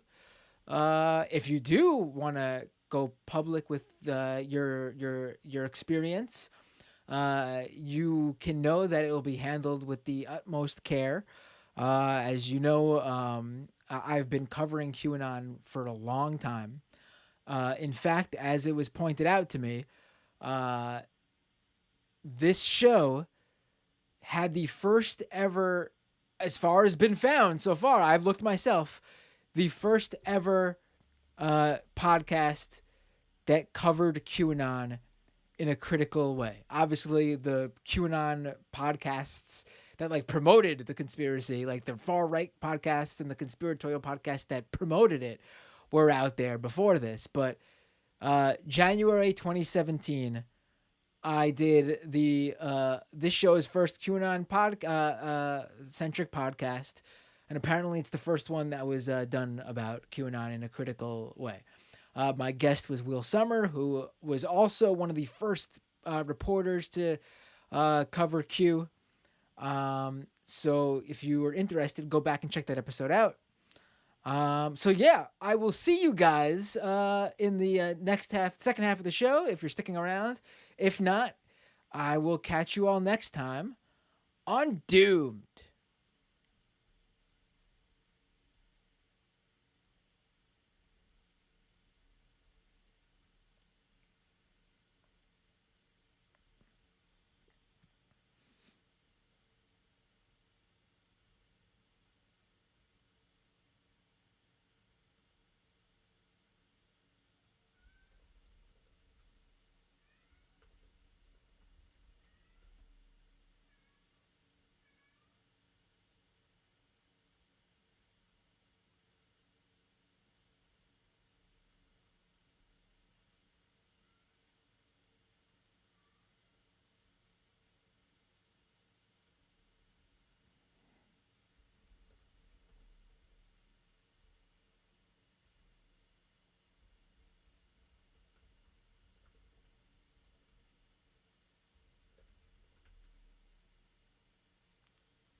All right, we are back. Did I say January 2017? I hope I didn't.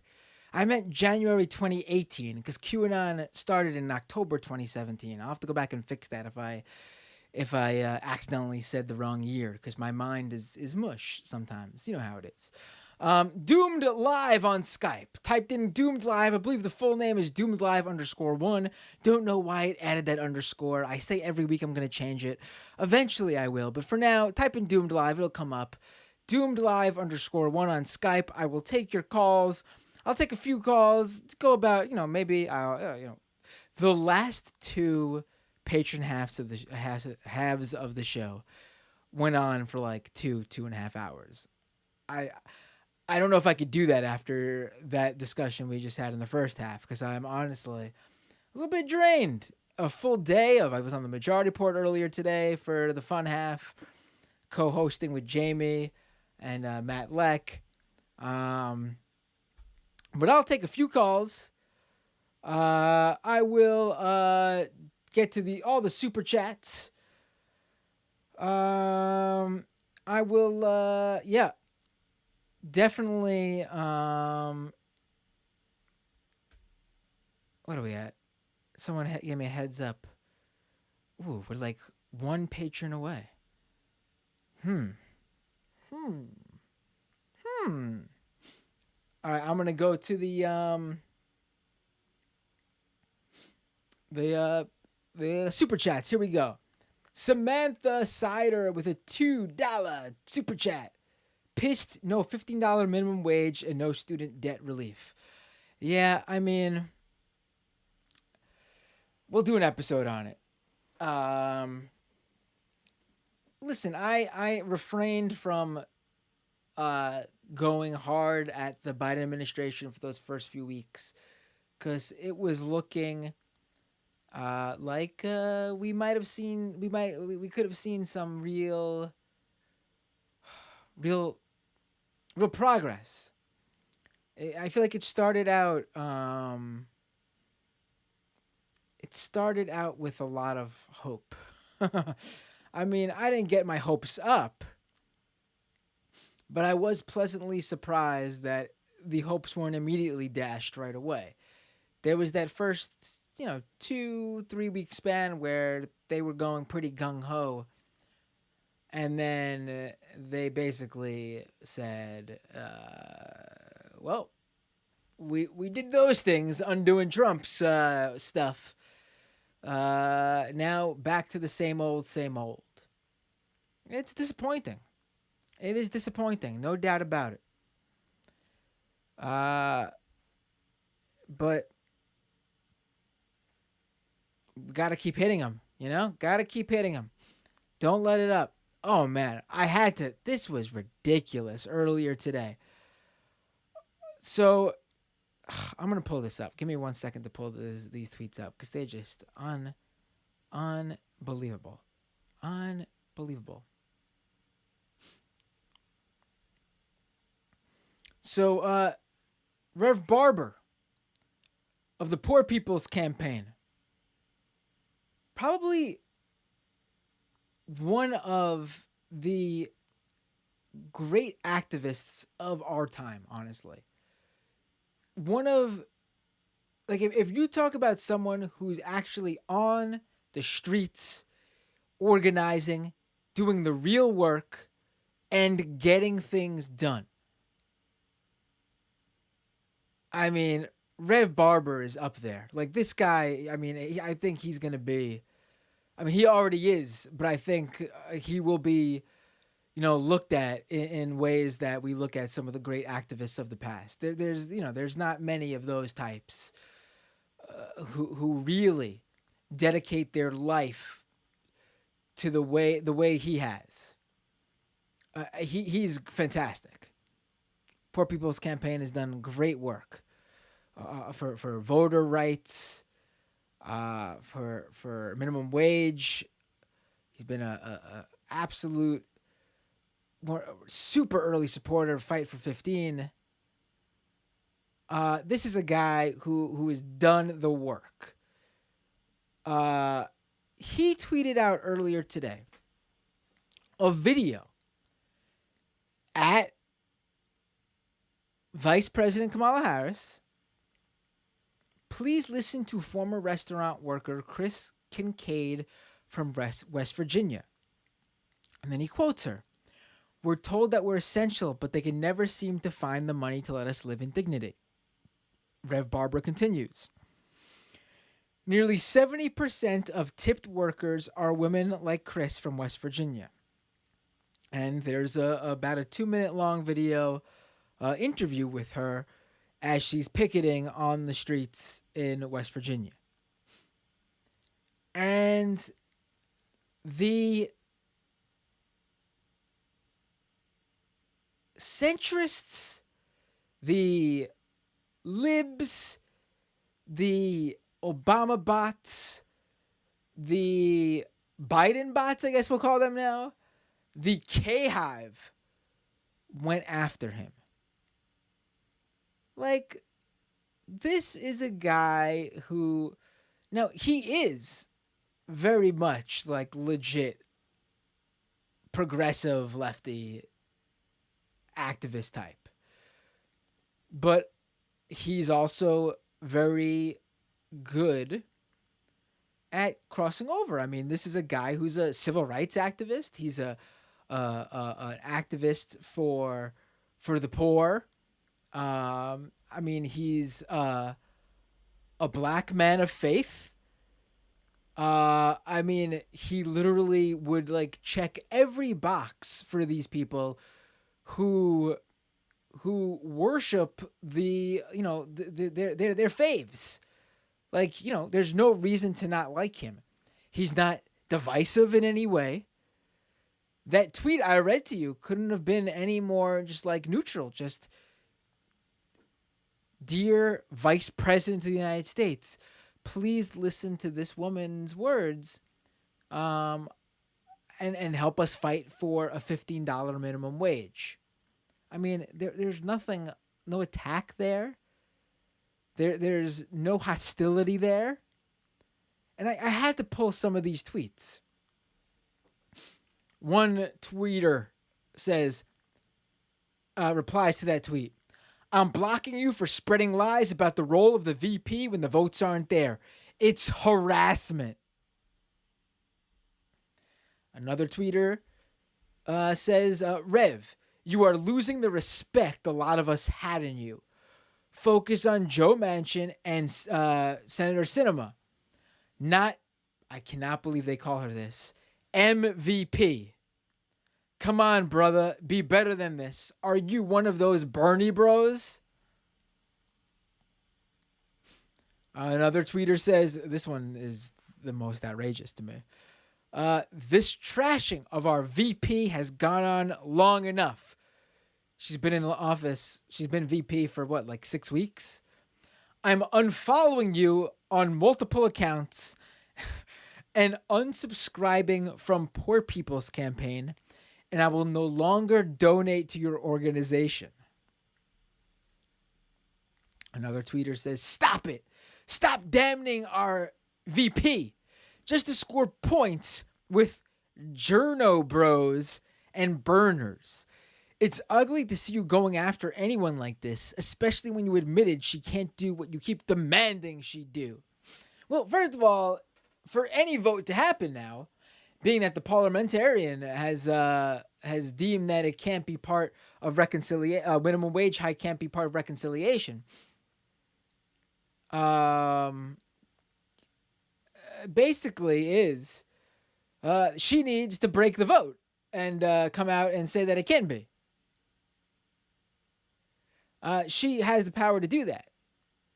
She has the power to basically overrule that.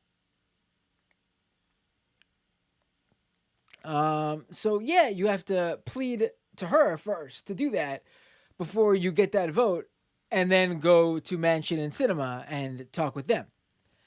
Yeah, they've Manchin and Sinema have already said they would not vote for it if it overruled the parliamentarian. So call their bluff. Let them, and if they don't, if it's not a bluff and they vote down the COVID relief package, then it's on them. But right now, it's on you, Biden administration and VP Harris. So his target in that tweet is not misplaced. Second of all, I like the idea that fighting for working people and raising the wage is automatically turns you into a Bernie bro. I mean, we will absolutely take Rev Barber as a Bernie bro. I mean, what a bizarre. That's not the burn they think it is. Funny enough.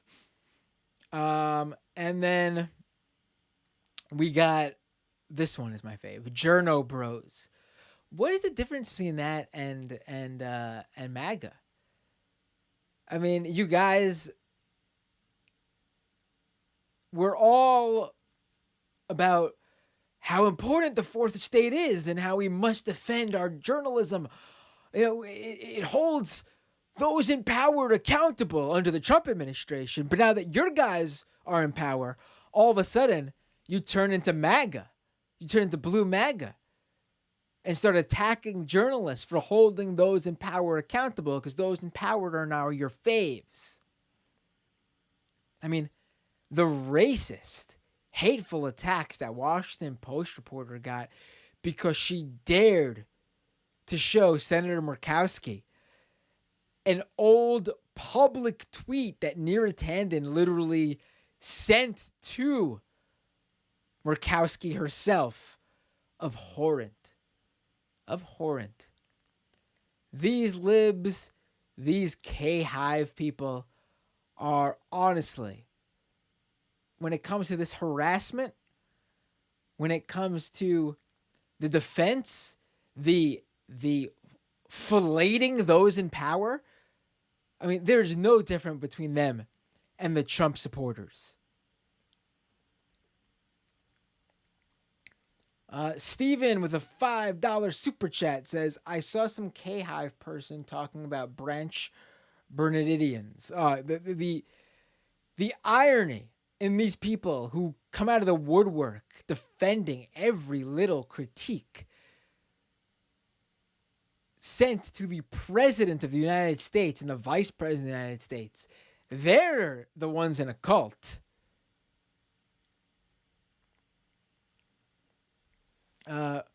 Kowalski with a super chat. Q is giving me Children of the Corn vibes. Absolutely. Samantha with another super chat. Thank you, Samantha.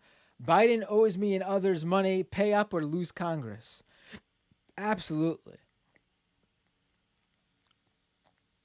Parker says, what up?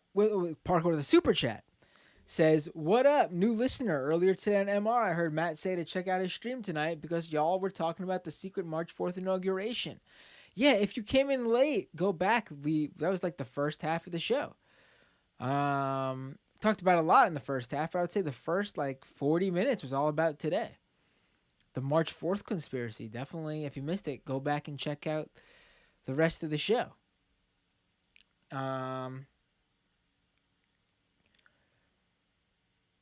Parker with another super chat. Someone make a joke about Q followers using Q-tips. Vinny with a super chat. Do you think Brett Weinstein is trying to do a more sophisticated version of COVID conspiracies? I have not been paying attention to the fake lib right wing Weinstein bros. The dark web Weinstein bros. I gotta check out what they've been up to. I've been sort of cut off from those guys. Is that what they're doing?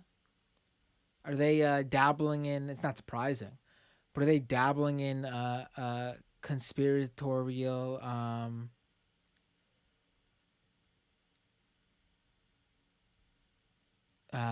crap? Look at that. The guest from earlier, Mike, is waving at me on the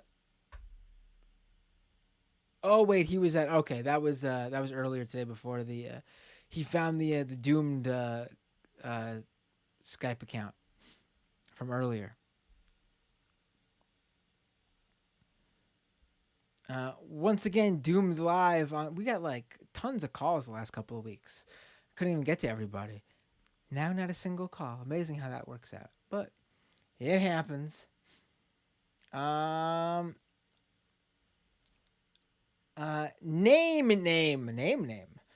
with a super chat.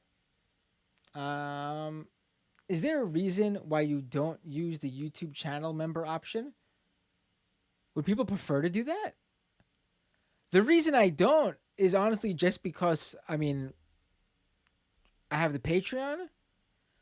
So I thought it'd be easier for everyone to just be in one central place.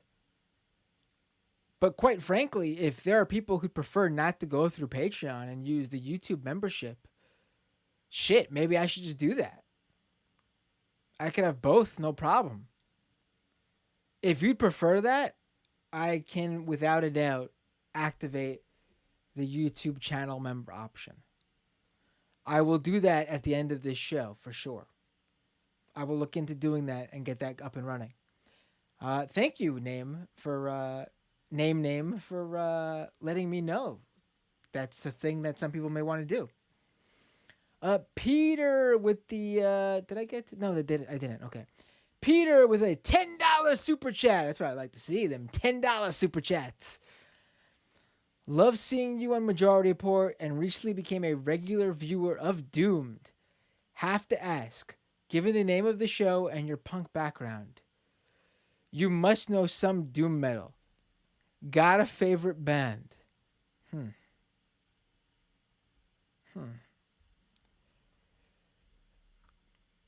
Honestly, the show wasn't a reference to doom metal. Trying to think.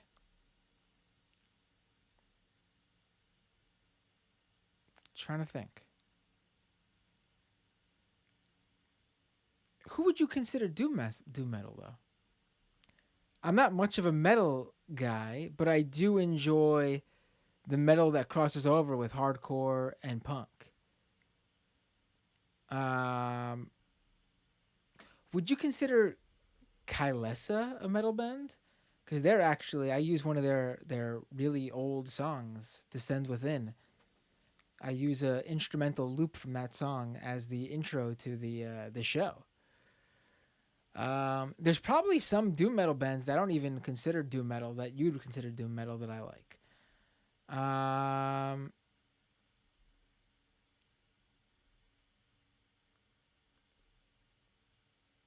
Yeah, I don't know.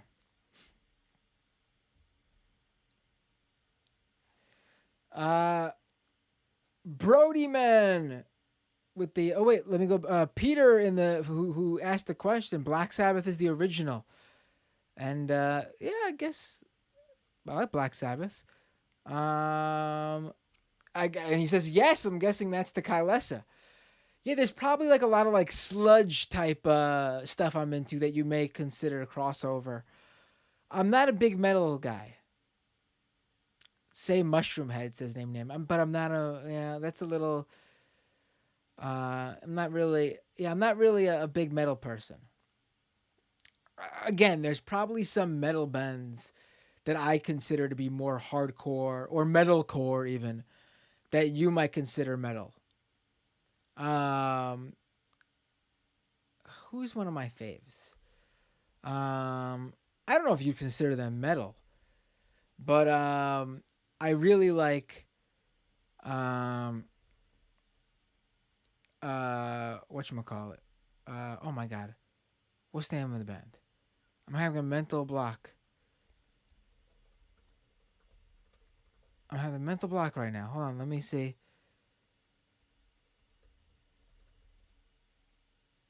Who Oh my god. Darkest Hour.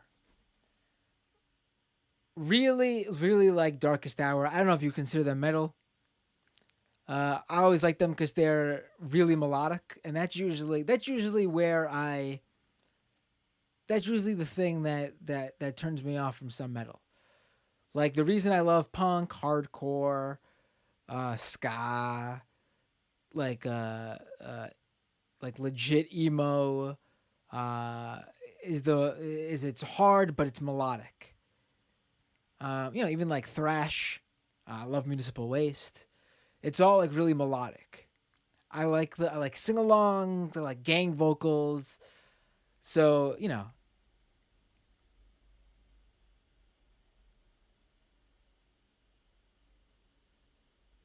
that's usually my differentiator between uh, that stuff and metal.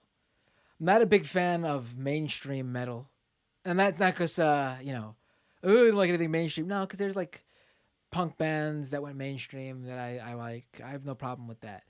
But like I'm not a big fan of what are people mentioning? Fear Factory, and I'm not a big fan of like the new metalish stuff. I mean, there's good songs, but altogether as a genre, I'm not a big fan. Brody Man with a super chat says, my card got declined, but for a fraud alert. So you got my money now, though, dude. Oh, thank you. Thank you for re-upping. I think you're one of the people. There was a decline that went through at first that got undeclined. You might have been that person.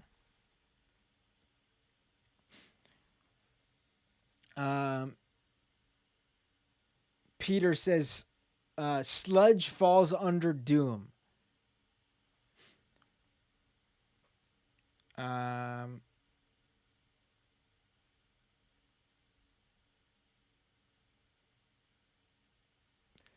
James says you look like a Dillinger fan. I'm a Dillinger 4 fan. Not big into Dillinger Escape Plan. But if you're familiar with Dillinger 4, then I love them. Zoe says nu means nude in French, as in new metal.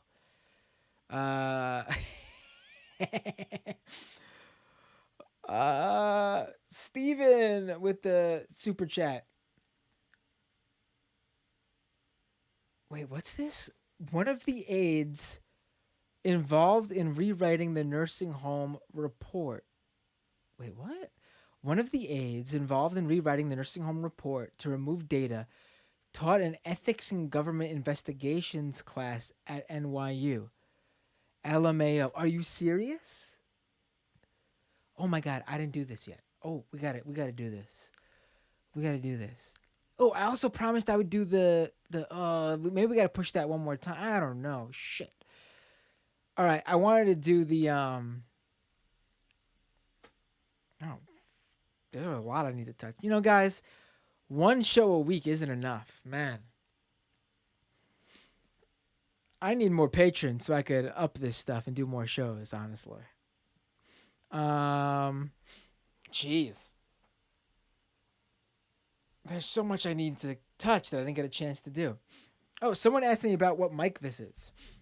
This is the Shure MV7. I'm actually gonna do I'm not gonna become one of those channels, but people ask me a lot. Actually, I get messages. A lot of people interested in starting their own stuff, and I want to help out leftists. Start their own shows, and I get a lot of questions about my setup. So I'm probably gonna do a few videos, short, little YouTube standalones, just to get people set up with like the most basic questions. And one of those things is about this mic, and about some of the how I stopped the plosives, for the most part. And it's because of this new windscreen. I'm gonna do a video for that for people. Wash asks Matt, Operation Ivy, Rancid. Yep. Big fan of both. Never my favorites. I know a lot of people say that, a lot of people in the punk say though one or both of those are my faves. A lot of great songs, love listening to them. Were never my faves though.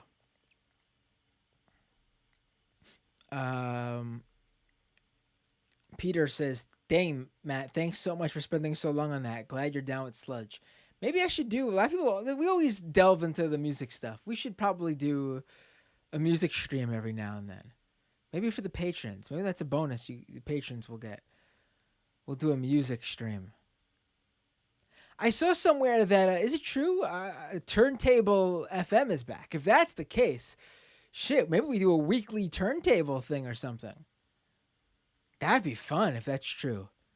I don't know if you guys remember turntable.fm,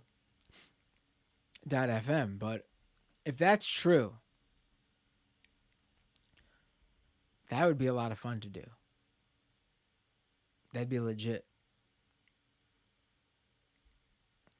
Amy says a lot of YouTubers just always have their gear listed in the description of the videos. Right, I should do that for people too. But I've received some specific questions. Actually, I literally, to get the right sound, because, we're going a little bit into tech talk. What was it? Terry's Tech Talk? People brought up before from the show or whatever. So Shure, this new mic from Shure doesn't yet, this is the windscreen that came with it. Not very good, even though the mic is great. The default freebie windscreen, not very good. But they don't make one yet for the Shure MV7. So I basically had to buy one for the SMB 7, I think is the other one. The more expensive XLR only mic. And that's what this is for, but it fits on here too. I also got this one and another one that's under there, and I tested them all out, but this is the best one that I came across.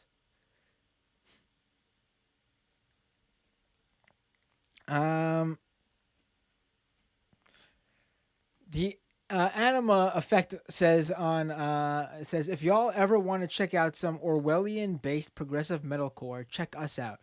We have a tribute to Michael Brooks on our song "A Revolution Betrayed." Ooh, I mean, you know how to check all the boxes right there for me. Ooh, we are officially, I think. Patron's a little behind updating. Peter G just became a patron, which means I think we are maybe just one, possibly two, no more than two though, based on when patron updates here. But definitely no more than two, even possibly one patron member away from hitting 200, which we have, which would be the we've never hit that one before.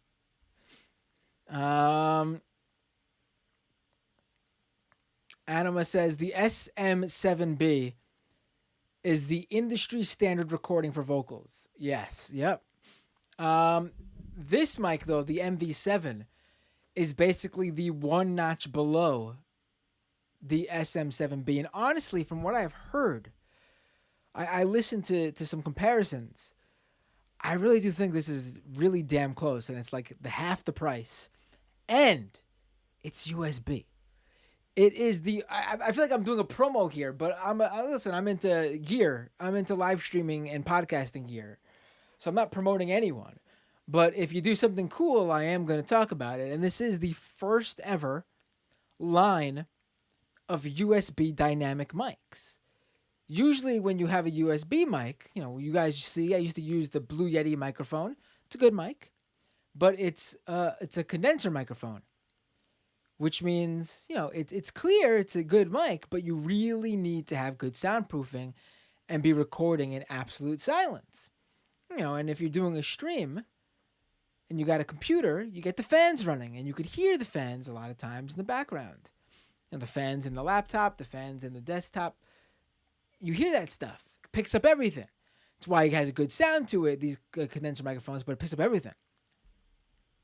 But the dynamic microphone, though, it's like all that background noise, just it's like magic. It just disappears. The thing is, though, you need to be on the mic, which is great for like music and vocals.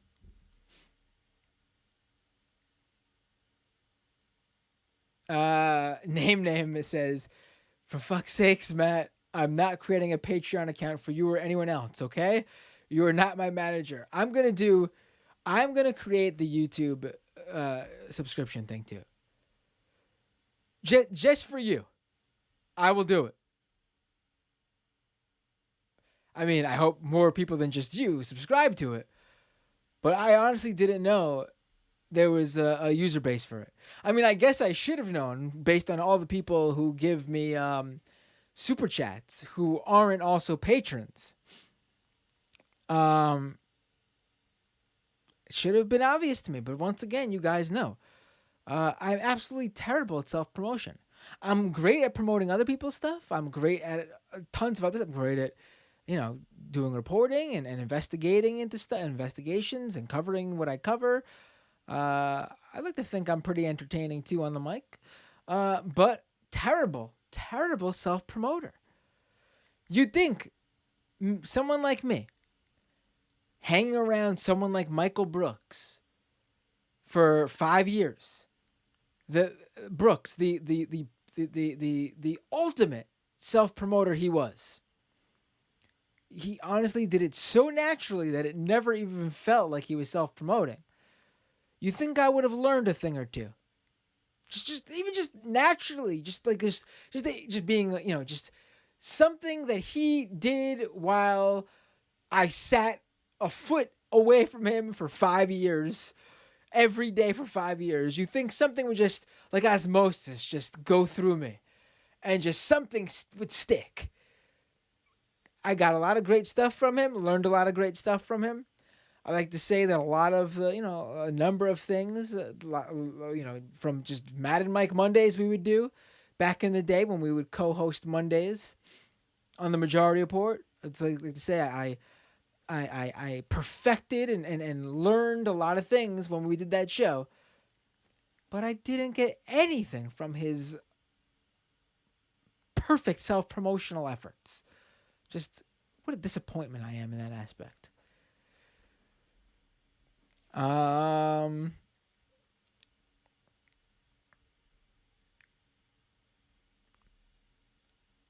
Ooh, those screenshots I tweeted out of all those attacks on Rev Barber.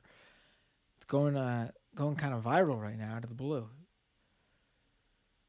I wanted to see if sometimes people at me on Twitter with some questions for the show, but I can't even check because it's all just retweets and quote tweets and replies on this one tweet.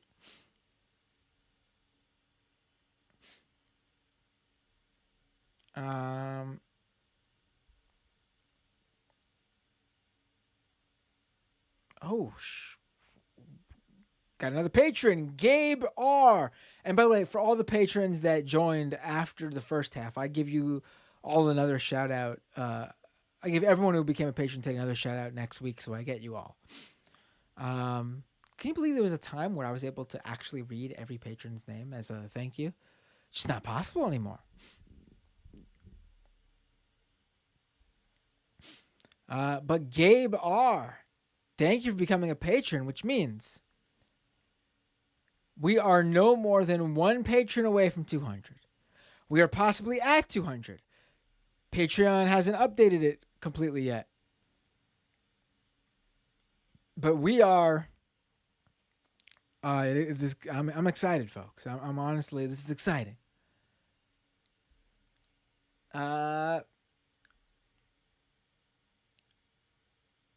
Peasant chick with a super chat. Did you see the vid that Joshua KR posted? So touching. I haven't. What are you talking about?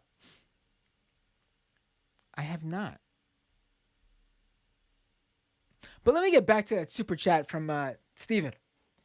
The aide involved in rewriting the nursing home report to remove data taught an ethics and government investigation class at NYU.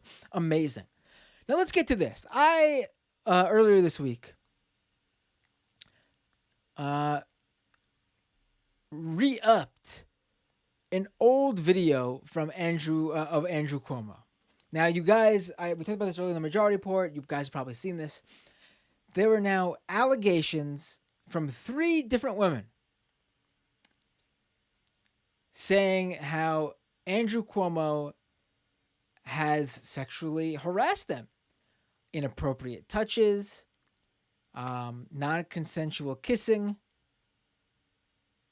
This is just, on top of this unbelievable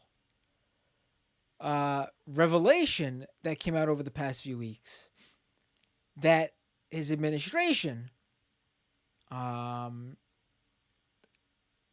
hid data surrounding how many people died in nursing homes as a result of the Cuomo administration's horrendous plan in the early days of the pandemic in New York State to send elderly COVID patients back to the nursing homes where they lived. I mean, we were at something like 10 or 11,000 elderly people who died of COVID in nursing homes throughout the state. It's, unbelievable. And I upped this old video. I've been covering Cuomo for years. I'm actually gonna re-upload on the YouTube. I'll do it this weekend. A new YouTube video you guys will get. A lot of you probably have never seen it. When I left the Majority Report in 2015, I went to a company called Cafe. It is still exists as former New York attorney, not attorney, but New York Attorney General Preet Bharara. It's where he runs his podcast now. But before that, it was being run like an indie media outfit that was trying like that, and I think we pulled it off when we were doing this. That was doing a combination of like imagine if, you got a John Oliver show or a Daily Show every day, but like for the internet, shit posting irony audience, and I think we pulled it off. We had two of the Chapo guys there before there was a Chapo, doing Carl Diggler. We had Boring as Heck and Rob Wisman from the Go Off Kings. We were doing some really funny stuff, but also well-informed stuff. But one of the things we did was a series. This was my thing on fake news, misinformation, but also investigations. And I produced this video, I should say, with Blake Zeff, who is editor-in-chief. Probably the person I know who knows the most about New York State politics. Knows a lot about Cuomo, and he's told me a lot. But we did this expose into a water crisis, a Flint-like water crisis in upstate New York in a town called Hoosick Falls. The water was literally poisoned. It was being downplayed by the state government, by the Cuomo administration. They tried to sweep it under the rug. And we did this video on it. Unfortunately, when they did the transition from what we were doing to Preet Bharara's show, they took down a lot of stuff. And this is one of the clips they took down. I'm going to re-upload it on my channel. It's honestly, I'm proud of the piece. It's really great. And I think you guys will enjoy it. I'm not in it. I'm behind the camera. I produced it. I edited it. I put a lot of it together. Blake Zeff is hosting it, and he wrote a lot of it. It's really fantastic. Written by him, hosted by him, produced, edited, camera work by me. We were both down there doing the investigation. I think you guys will enjoy it. I'll re-upload that. But another thing I pulled up was a old video that I could never forget of a really bizarre moment between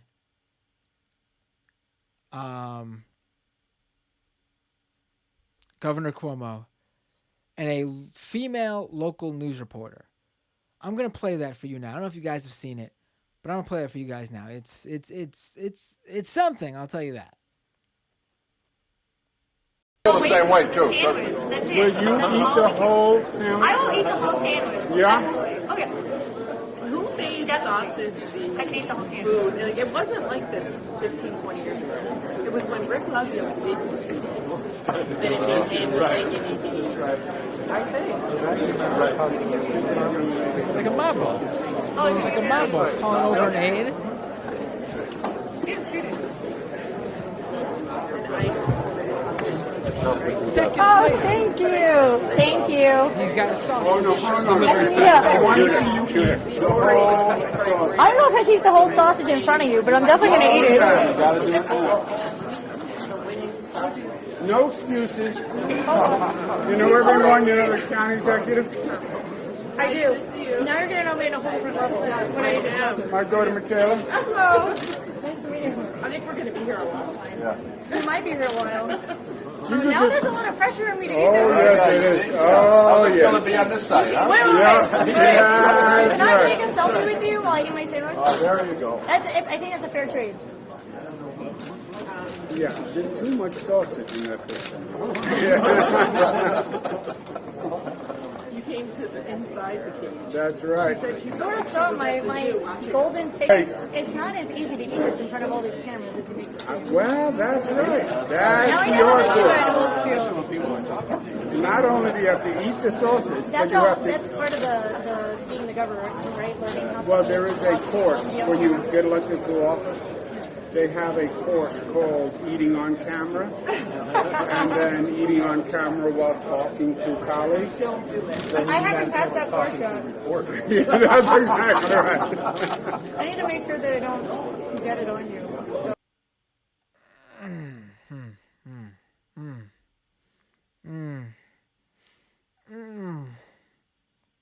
Wait, what's this huge block here cutting me off? That's weird. What was with that? What is that? I gotta fix that. This should fix it. What? Okay, that's better. Weird with that block. Okay, I don't know what that was all about. But anyway. Yeah. Now, listen. That local news reporter's come out and said that she didn't think there was anything inappropriate. She was fine with it. She was going along with it, and she didn't think he meant anything by it. I mean, clearly you could pick up the cues there. I mean, you know what he was joking about and saying. And the point isn't that whether or not he offended that specific reporter. Obviously, she's fine with it. Okay, cool.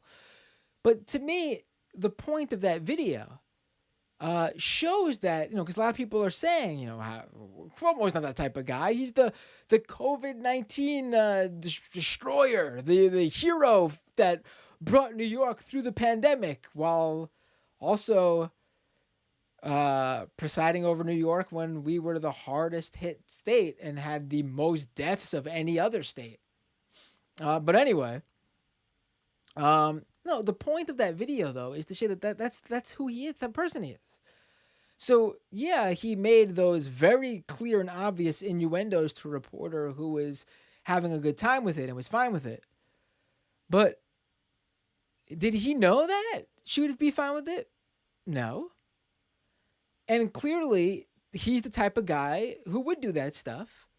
And apparently, he came across at least 3 women who were willing to go public who he did this stuff to, and worse, who weren't fine with it. Like, he is an inappropriate, he's completely capable of being an inappropriate pig. Listen, if you know someone and you're good pals with them and, you have a friend of the opposite sex who you have repertoire with, they're comfortable with it, you're friends with them, them, whatever it is, fam, whatever. And you want to make those jokes, I don't care, that's cool, whatever. But that they're fine with it. I mean, you can't just do that to someone. It's embarrassing for someone, especially if you're the governor. Like, that's why he's doing it, though. You have to understand. It's the power dynamic. Like, he knows he's get away with it. He knows he's in charge. It's like he likes to feel power over people, so he makes them feel uncomfortable because he can. I mean, look to me the come over. Look how quickly he was able to just a little gesture to get and then like this, and aides over there to him. It's incredible, incredible.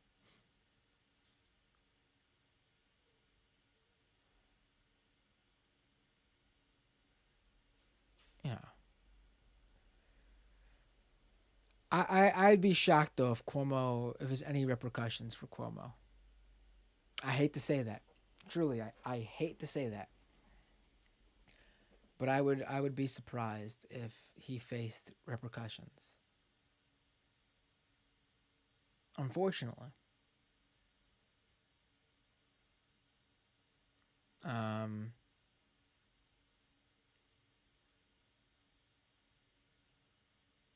Yep. All right, let's go to the guy is entrenched. He is, the New York State politics is entrenched with corruption.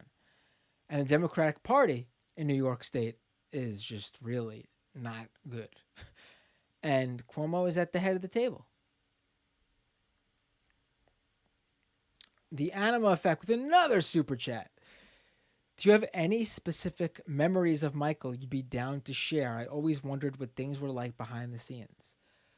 I have shared a lot of Michael memories on this show. I did a remembrance of Michael show the week that he passed. You should definitely go back and check that episode out. I don't know if I could ever really capture that episode because I was feeling emotions. I still feel them, but to the same week, it was, right there on me. It's weird because I come across Michael memories. I need to start writing them down. I'll remember stuff. You have to understand, I worked with him for like really close to 5 years, every single day, side by side. And it's not like we were in an office, big office. Like, it was me, him, and Sam Cedar in a small room together every single day. I think he joined the show in 2012, from early 2012 to the end of 2015. I'm sorry. So I guess I worked with him every day for a little over 4 years. Because I was at the Majority Report for 5 years, just under 5 years.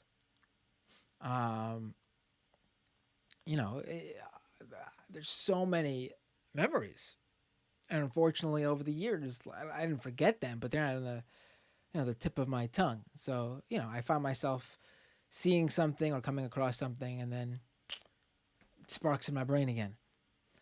I've told this story before about how one time Michael showed up from an interview he did at Al Jazeera or something, like a minute before the show started. And Sam and I were waiting for him, and Sam was specifically waiting on him to give him some sort of summary of something Michael was supposed to have prepared for a segment. And we were like, where the hell is he? What's going on? And the reason this is my favorite to tell is because it's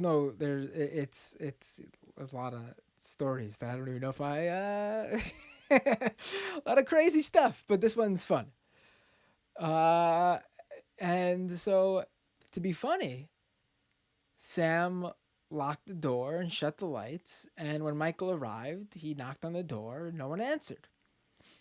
And so I was like, what if you,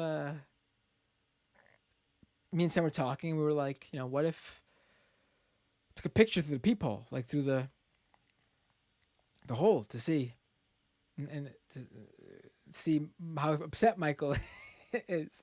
So what we did is Sam ran over with his phone, put the lens of his camera on his phone right up to the peephole, took the fisheye view of Michael upset on his phone against the wall, going like, oh. Because he knew we were there, obviously, and he knew we were just pretending not to be there. And then we ran over, uploaded the video to Michael's computer. Uploaded the picture to Michael's computer, and we made it the desktop image. And then we opened the door, let Michael in. Michael's upset, and we're sitting there, and Michael's like, getting his jacket off, getting settled in, and he turns the screens, he moves his mouse, the screensaver turns off, and there's the picture of him through the peephole in the door, outside in the hallway against the wall, on his phone, upset. And it was really, he was laughing, it was really funny. It was really funny. Anima says, I apologize if that was a tough question to put you on the spot. No, it wasn't a tough question at all. The problem is delivering a story that you guys haven't heard before. There'll be stories that come to me, and I'll make sure to write them down and share more of them. Jeez.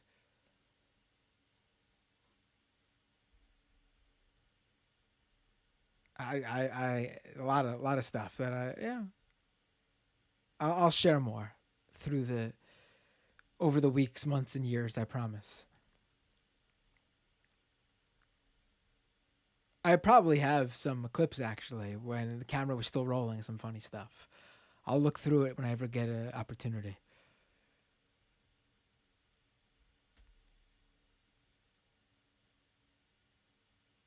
All right, guys. I'm feeling honestly. Grim said, "I think Jamie's eulogy captured Michael really well." Yes, Jamie was really. I like hers a lot. Liked hers a lot, and I really loved that line of hers that she said at the end of her eulogy, where, see you in the fun half. That was a really, that was a good one.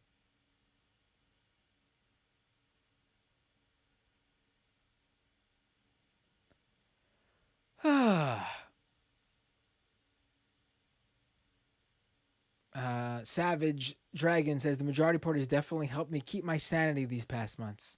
Oh, well, I'm happy I could be a part of that on Thursdays. Well, I hope my Thursdays help you there. I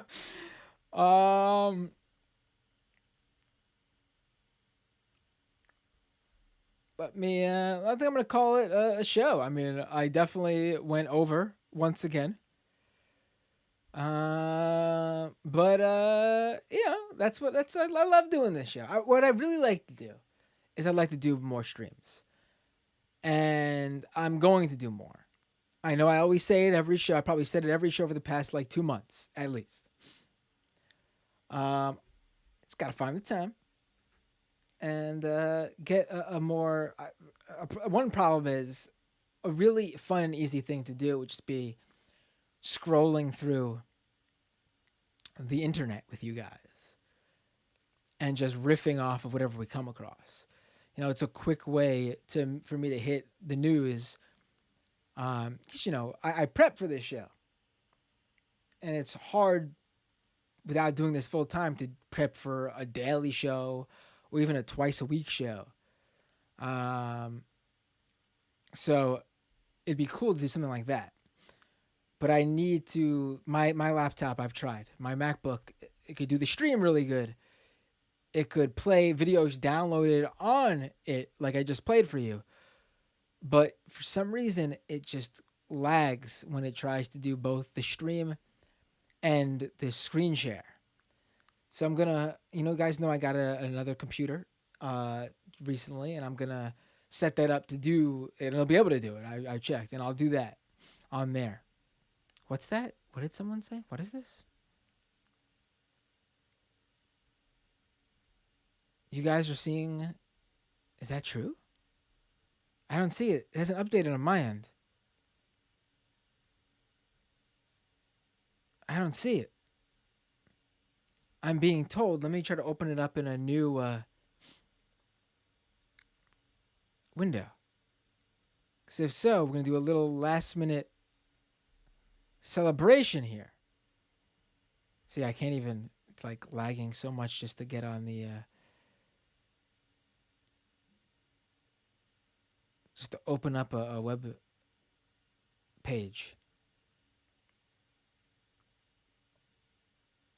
Oh, Kowalski, thank you for the super chat with the sticker of the pear guy giving me a cup of coffee. I could use that right now. All right, well, some people are seeing 200 patrons. On my end, Patreon is still showing me just under 200. But I think we're there. If it's true, and we maintain, I will, without a doubt, we'll do a little celebration next week. Larido Lasso with a super chat. Your fun half is really soothing. Maybe market Patreon subs to West Coast parents for their kids' bedtime. Well, I don't know whether to say thank you or be offended. But no, I do tend to think the patron half of the show is like a chill hangout. I don't know. we do the stuff in the first half, which is more, I don't want to say serious because it is serious, but I also try to have fun with that too. But yeah, this is more shooting the shit in the second half. Champagne Kami with a super chat. Someone should cancel you over the Pelosi standing so you can get huge. Right. I need to get canceled. And to get canceled like Dr. Seuss, who now has the top 35 out of 50 book sales on Amazon right now. Unbelievable. That whole fake cancellation of Dr. Seuss. We'll get into that another day. But anyway, I'm going to tap out after I read this super chat from Kowalski. Calling it, you're at 200, the Corn King has spoken. If I'm at 200, we'll celebrate next week. I believe you guys, though. I just don't see it on Patreon yet. It just hasn't updated yet for me. Ladies and gentlemen, thank you so much for tuning in. Always love hanging out with you guys. I'm really hoping to do more stuff in the very near future. I appreciate the support. If you could become a Patreon if you aren't already, really appreciate it.